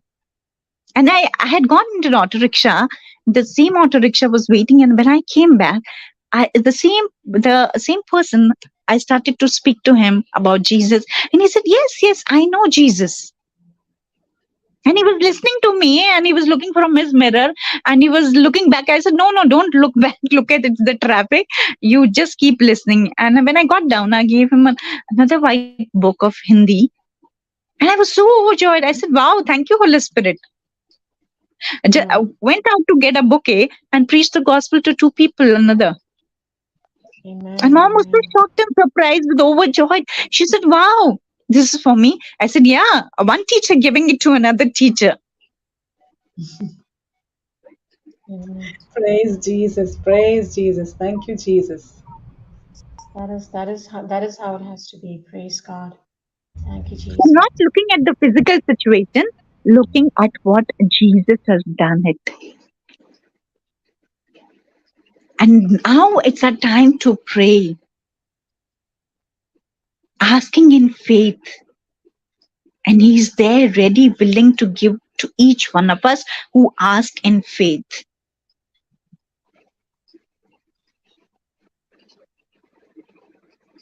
Praise God. Thank you, Jesus.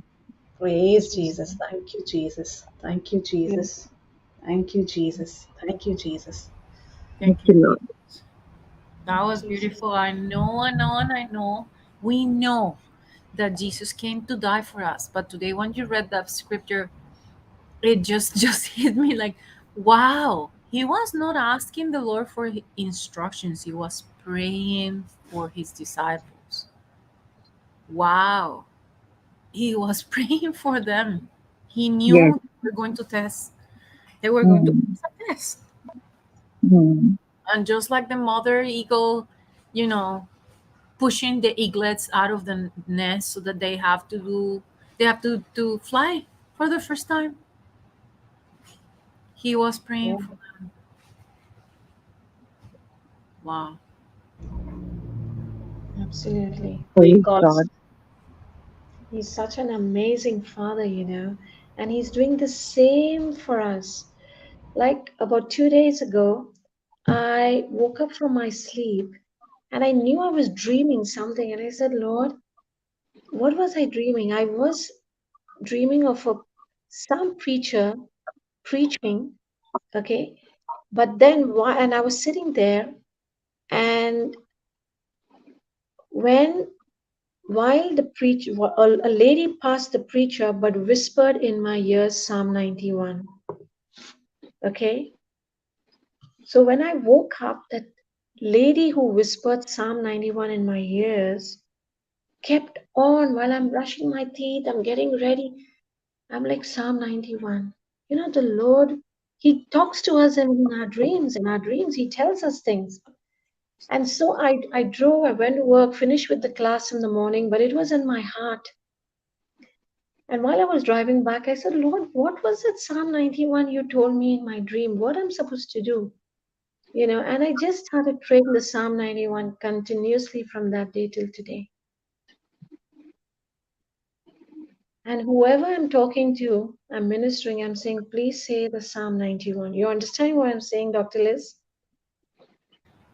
Where Sister Anita said, He told the disciples, go, go, go. Insisted that he went up to pray. I don't know yet. I'm asking the Lord. But I'm just saying Psalm 91, whoever I'm speaking to and ministering, or if I've spoken to my family, I'm like, please confess the Psalm 91. And why so? Because a month ago, when I woke up from my sleep, I could clearly, just soon as I woke up, I could clearly hear the voice of the Lord saying Romans 5:5. And I never sleep without a teaching. So when I wake up, also I put it on loop. I'm woken up with my alarm, but the teaching is still on. And so I said Romans 5:5. And I don't know whether it was Sister Jocelyn or Brother Papa Johnson, but one of them, when I woke up, was speaking on Romans 5:5. But I was so ready, trying to get ready with my things to enter into the class. But it stayed on my heart. And from that day until last night, I'm studying Romans 5:5. And I'm enjoying it, where he's telling me constantly, let hope not, don't be disappointed. Because the love of God is poured into you. I still don't know, but I'm studying it and I'm confessing it and I'm confessing it. So I'm just talking about the goodness of the Father, that pay attention, pay attention. I still don't know what Psalm 91 is, but I know what Psalm 91 is. But I am just saying it, confessing it, and telling it to everyone.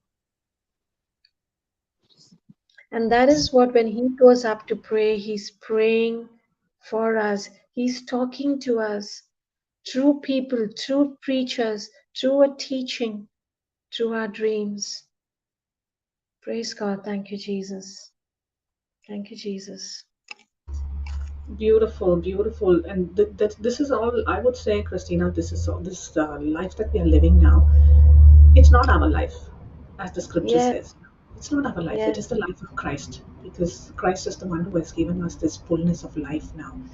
yes, And even when the scripture comes to us, whether it is Psalm 91, whether it is Romans 5:5, whether it is Genesis 1:26, whatever the scripture is, when you're going about your assignments through the day, this scripture is constantly feeding you. The one scripture that the Lord put in your heart, whether it was a scripture, whether it was in the dream, that mm, scripture is following you like the shadow and yes, comforting you.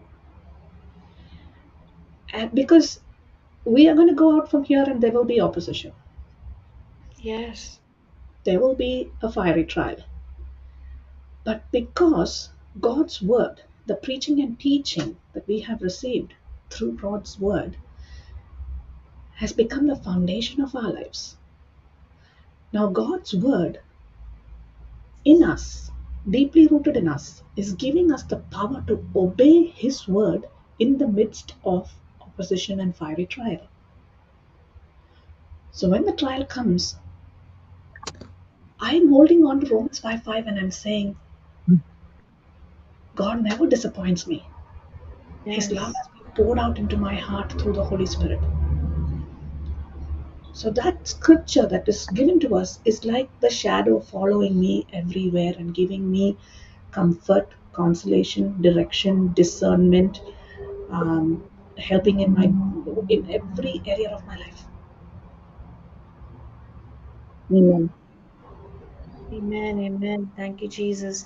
And this is also the power of praying in tongues. As CJ, you've mentioned it today. Absolutely, absolutely. Oh, it's such a beautiful gift. That's why we and you shared again earlier, Christina. Call the helpline and someone will be able to minister to you. Maybe if there's a delay in someone in the helpline coming to you, go to the YouTube channel JCILM Info. There's playlists there. Just go to the search bar and type in how to activate the gift of tongues, and you will see heaps of teachings Take one, listen to it once, listen to it twice, sit down and write notes on it. Go to the scriptures in the Bible that talks about the gift of tongues, speak about speaking in tongues. Meditate on those scriptures. And most importantly, receive grace. Because if I'm working with my self power, my will power to activate the gift of tongues, it's not going to work. The grace of God is abounding in me. And the grace of God is what activates every gift of mine. Every inheritance is activated by grace and not by works. If I'm Yes. operating by works, it's never going to come. We're only pushing delaying the blessing. The blessing is already there on the shelves. Remember the spice rack? Every spiritual blessing is bottled, labeled with my name on it, not just my name. Everyone participating, everyone going to listen to this later. Our I love gifts that parable. are there. Love it. Love it. All the Yes. ingredients that you need, they're available there for us. Such a beautiful vision. Go and Absolutely. receive it by faith. Activate it by faith and by believing in the Son of Amen. God. As we were studying the other day in Ephesians 5:20, that thanksgiving is also done in the name of Jesus Christ. So you don't have the gift of tongues? Go and start speaking to one another. Speak to one another in psalms and hymns and spiritual songs, offering praise by singing and making melody with your heart, always giving thanks to God the Father for all things. All those Amen. things are sitting on the shelf there. Amen. Amen. Amen. Jesus. Give thanks to God in the name of our Lord Jesus Christ and just receive it. Thank you, Jesus. Thank you, Jesus. Thank you, Jesus. Would you CJ, also come in to share? yeah, go ahead, darling. Yes, Baba. You go ahead, sister. No, CJ just spoke about Ephesians 5:20. We are studying on it, and I'm just to let you know that when we are focusing on a scripture, we are studying it, we are contemplating on it, we are meditating it now, and we are applying. We all know Father Zachariah. He messaged me the other day the same scripture. And I was jumping. Yeah, I was jumping. I was like, thank you, Jesus. It's just somebody else, someone so anointed for it to come from a priest saying that, sending you the scriptures. Like you just know you're on the right track, isn't it? Exactly. You will be amazed how that same comfort, God will be giving you the same comfort, the same scripture. For me, I call Yes, it my hammock where I can lie in it and la di da di da, go to sleep in that scripture, meditate on it. That one scripture will come from different sources. Christina will send it to me, Father Zachariah will send it to me, Papa Johnson will be talking about it. Every nook and cranny, I'm hearing the same scripture. yes. And you just know you're in sync, you're connected, you're in the frequency now with the Father. And so that's why I'm just enjoying it every single day. And thank you for messaging. Speaking on John 10:10, because he comes. But then if we read thereafter, after that, he'll come to steal, kill, and destroy. We are aware, we are vigilant, and we are not going to we're putting under our feet because our Father came to give us a life and life of abundance. So we have to be very vigilant on that John 10:10. Tina, thank you for bringing that up. It's because he's there constantly coming to steal, kill, and destroy. But now, when we are so filled and we are keeping the word so close to our hearts, that there's no chance.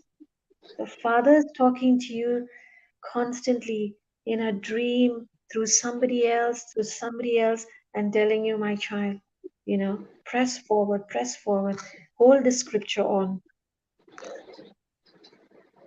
isn't it? Praise God. Thank you, Jesus. Go ahead, Sister Anita. Praise God. But I wanted to say this powerful gift of praying in tongues changes everything. supernaturally backed up with the word of God. And every believer has already been given this gift. We need to just, the day we accept Jesus Christ as Lord, God, and Savior, we're born again, this gift is already inside us. We just need to activate that gift. And when I received this gift, I still remember that time, 3 o'clock in the afternoon, Brother Johnson was preaching in Melbourne or somewhere. I don't remember when it was recorded or what. I received that gift and I was so full of joy. I wanted to share it with everyone. And I started to pray in tongues all the time. And Holy Spirit gave me 2 scriptures for my husband. And while I was just that you shared that in your dream, you got Psalm 91. In my dream, I heard a voice only saying, pray for your husband. Wow. And because that was the first time when he saw me reading. Before that, let me share that I got the teaching of JCILM that I had no Bible. Okay. Now one day, Holy Spirit, I heard it so audibly that there is a Bible in my house. And imagine, I had no idea where it is, where to find. I got a clear picture of that. Holy Spirit gave me, go and search, because we have a small library also, okay, in a room. And I went there and I searched it and I found it. New brand Bible. And I started to read. I could not understand anything. I kept it aside. I said, I don't know. It's going above my head. And Holy Spirit said, pick up this and I'm going to reveal the hidden things to you. And after that, few days, I got this gift of tongues and I started to read and everything started to open up and I was praying in tongues 24/7. And I heard somewhere a brother preaching, start praying continuously, sit half an hour, 1 hour.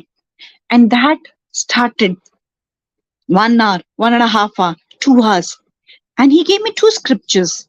The Spirit of the Lord, when I got this vision, pray for your husband, because I was seeing so much persecution in my house. I had no idea what to do. I could not go back to my parents.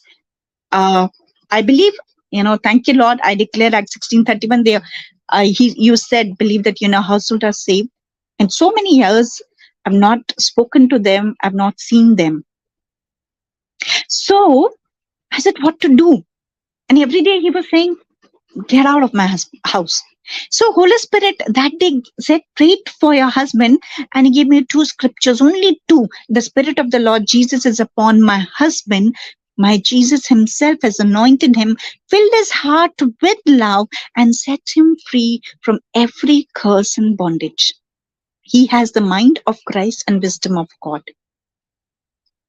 Those 2 scriptures, I was speaking in my mind and I was praying in tongues. And 1 year I did not see anything, 1.5 years, and I started to see the changes in him. I started to see changes in my son. I started to see all sickness went out of my body. My son never used to get sick.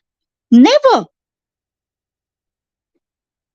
And when he saw me, that what is happening to him, so much of insult that you're taking from me, from everybody, you are not opening your mouth. And Proverbs 18:21, when I heard in one of the teachings, it just, sank into my spirit, into my heart. Not to open my mouth, zip it up. And I saw, he said, I want this book. I want to read it, what is in it. That was the beginning. That changed him. He came to the Lord. My son came to the Lord. I believe Mom is already there in the garden. My whole family is there in the garden. In Jesus' name, amen. That is the power of tongue. Amen. Amen. Amen. Amen. Amen. Amen. Amen. Praise. Amen. Amen. Wow. Wow. And And see, that if it was, sorry, speaking love, of you go. faith, no, I was just saying that required her to obey and do what was instructed, correct? Yes. So you had to keep confessing it. You had to keep believing it. Go ahead, CJ. Praise God, darling. No, I'm just saying for those who don't know and who are hearing Sister Anita for the first time on this platform, please be aware that Sister Anita came from a different faith. She's come from a different faith, and she embraced the faith in the Son of God, Jesus as our Lord God and Savior. And look at the inheritance we have, the gifts that we have, all these gifts. When we're looking at Romans 11:29 on the screen. For the gifts and the calling of God are irrevocable. He does not withdraw what he has given, nor does he change his mind about those to whom he gives his grace or whom he sends his call.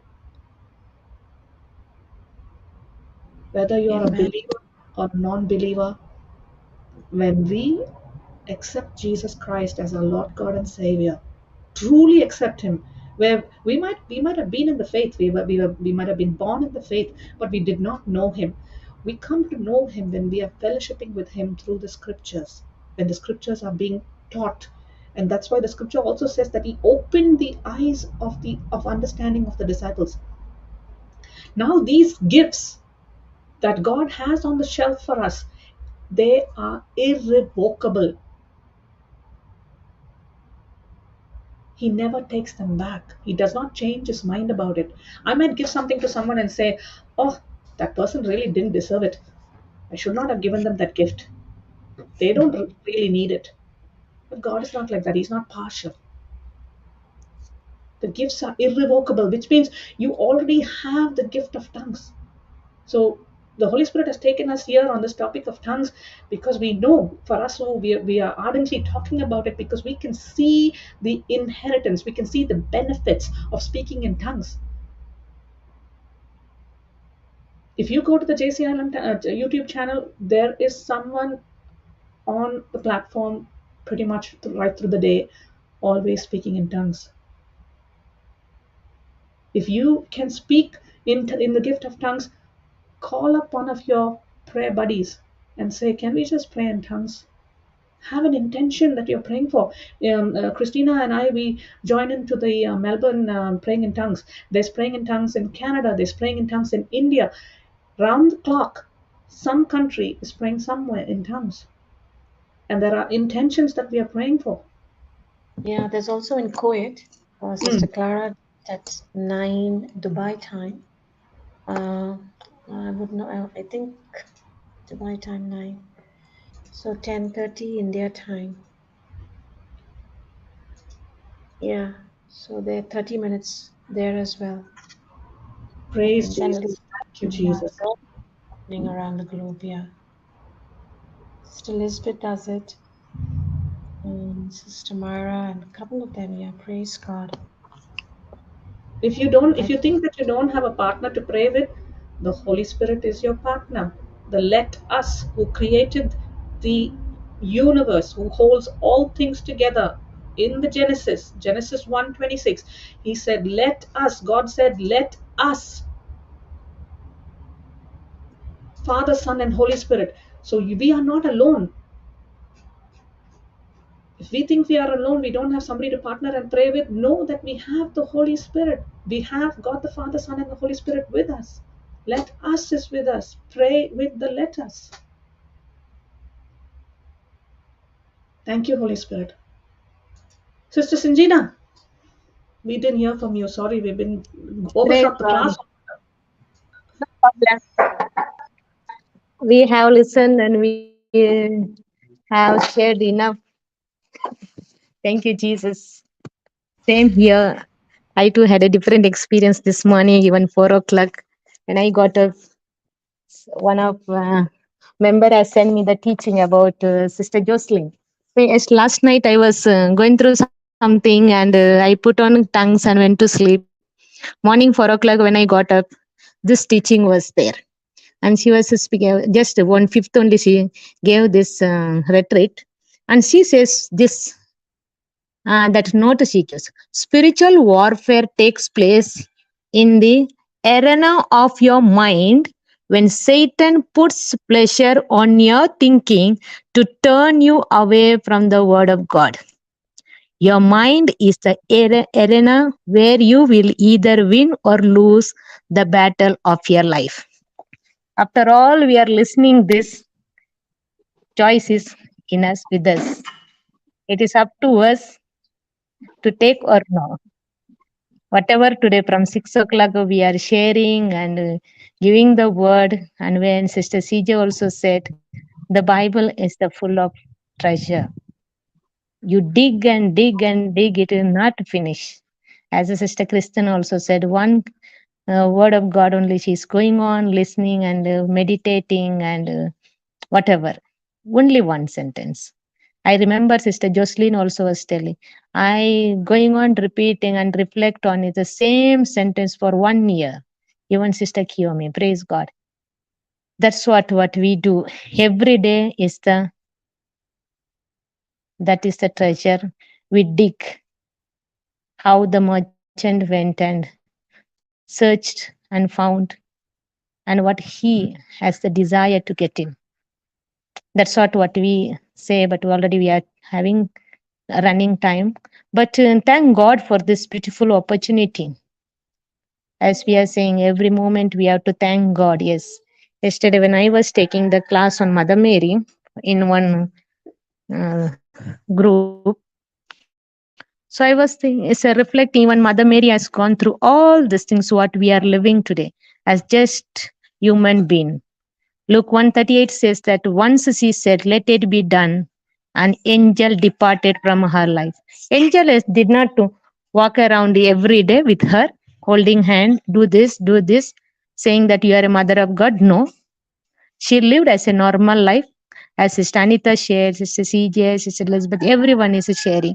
Each one is in a tune, listening to the word of God, voice of the Holy Spirit, and walking as Mother Mary did. As tomorrow we are going to celebrate her birthday, it's a great, great privilege to prepare for us and reflect on her life. She also is the model for us, one who said, listen to him, what he tells, do what he tells you. Thank you, Jesus. That's what. Praise God. Amen. Praise Jesus. Thank you, Jesus. Thank you, Sister Sinjina. Thank you, Sister Sinjina. Hallelujah. Thank you, Lord. Thank you, Jesus. Praise you, Jesus. Doctor, you gone to sleep? No, precious. You're there. Okay. Listening.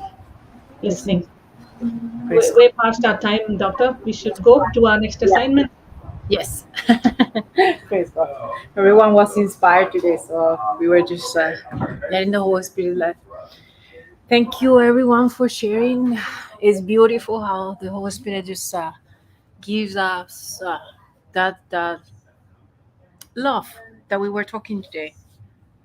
By putting it in our heart, now we cannot keep quiet anymore, and that's what the Lord is asking us to enjoy and to give to others. Praise Jesus. Thank you, Holy Spirit.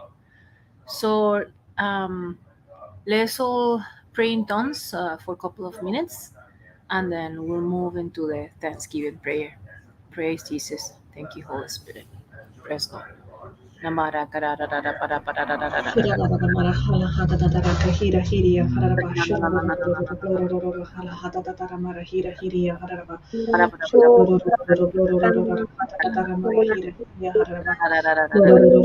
Hadadara Kahira Hiria Haraba Shadadara Marahira Hiria Haraba Loro Horada Marahira Hiria Haraba Shadadara Marahira Hiria Haraba Shadadara Kahira Hiria Haraba Shadadara Marahira Hiria Haraba Loro Hadadara Marahira Hiria Haraba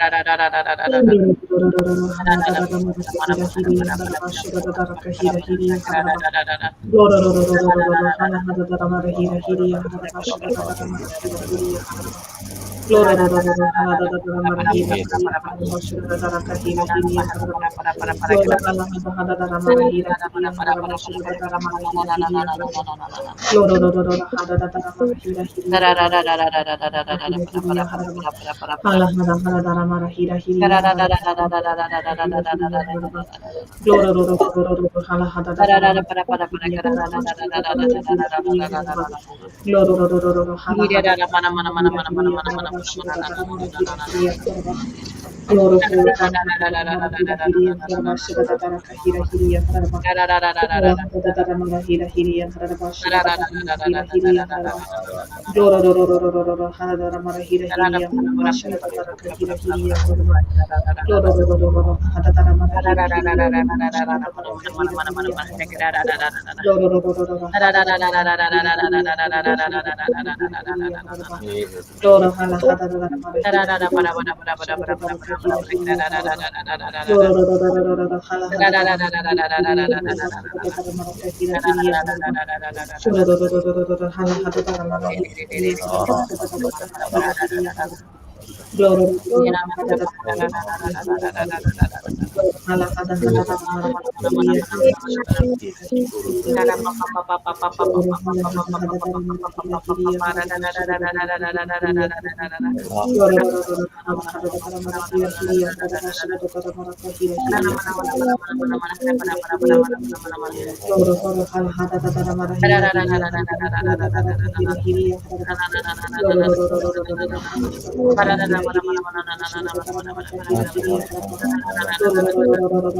Marahira Hiria Haraba Shadadara Marahira Hiria Haraba Hala Hadadara Marahira Hiria Haraba Shadadara Marahira Hiria Haraba Glororo Hadadara Marahira Hiria Haraba Shadadara Marahira Hiria Haraba Shororo Hadadara Marahira Hiria Haraba Glororo Kahira Hiria Haraba Shadadara Marahira Hiria Haraba Glororo Hadadara Marahira Hiria Haraba Shadadara Marahira Hiria Haraba Glororo Hadadara Marahira Hiria Haraba Shadadara Marahila Hadadara Marahira Hiria Haraba Shororo Hadadara Marahira Hiria Haraba Shadadara Marahila Marahira Hiria Haraba Glororo Hadadara Marahira Hiria Haraba Shadadara Marahira Hiria Haraba Glororo Hadadara Marahira Hiria Haraba Shadadara Marahila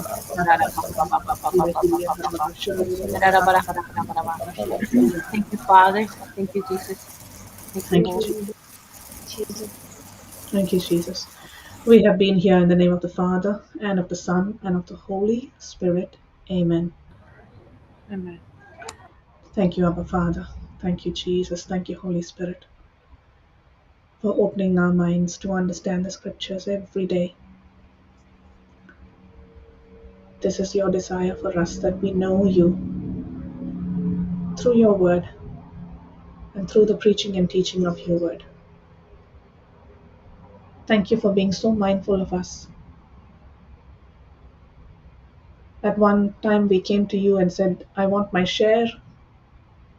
I want everything that you can give me,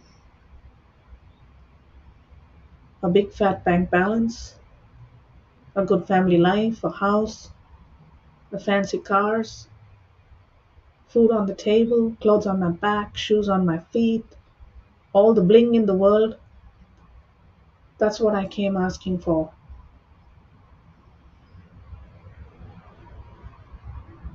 And I had everything. But I found that those things gave me no joy. And when I lost my joy, that was the moment I realized that I squandered the inheritance that my Father had given me, my true inheritance, every spiritual blessing in Christ Jesus. Then I came back to my Father's house.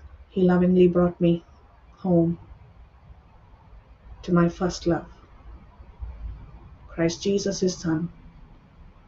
And the Son was constantly pointing me to the Father, and the Father was sending me to the Son, and the Son was sending me to the Holy Spirit. And they are working together in my life. And I can see this change in my life. I can see the glory of the Father, Son, and the Holy Spirit in my life. So much so that I cannot contain it for myself. I cannot keep my mouth shut. If I don't have anyone to preach the gospel, I'm even talking to my plants, to my fish in the tank, my birds, my pets.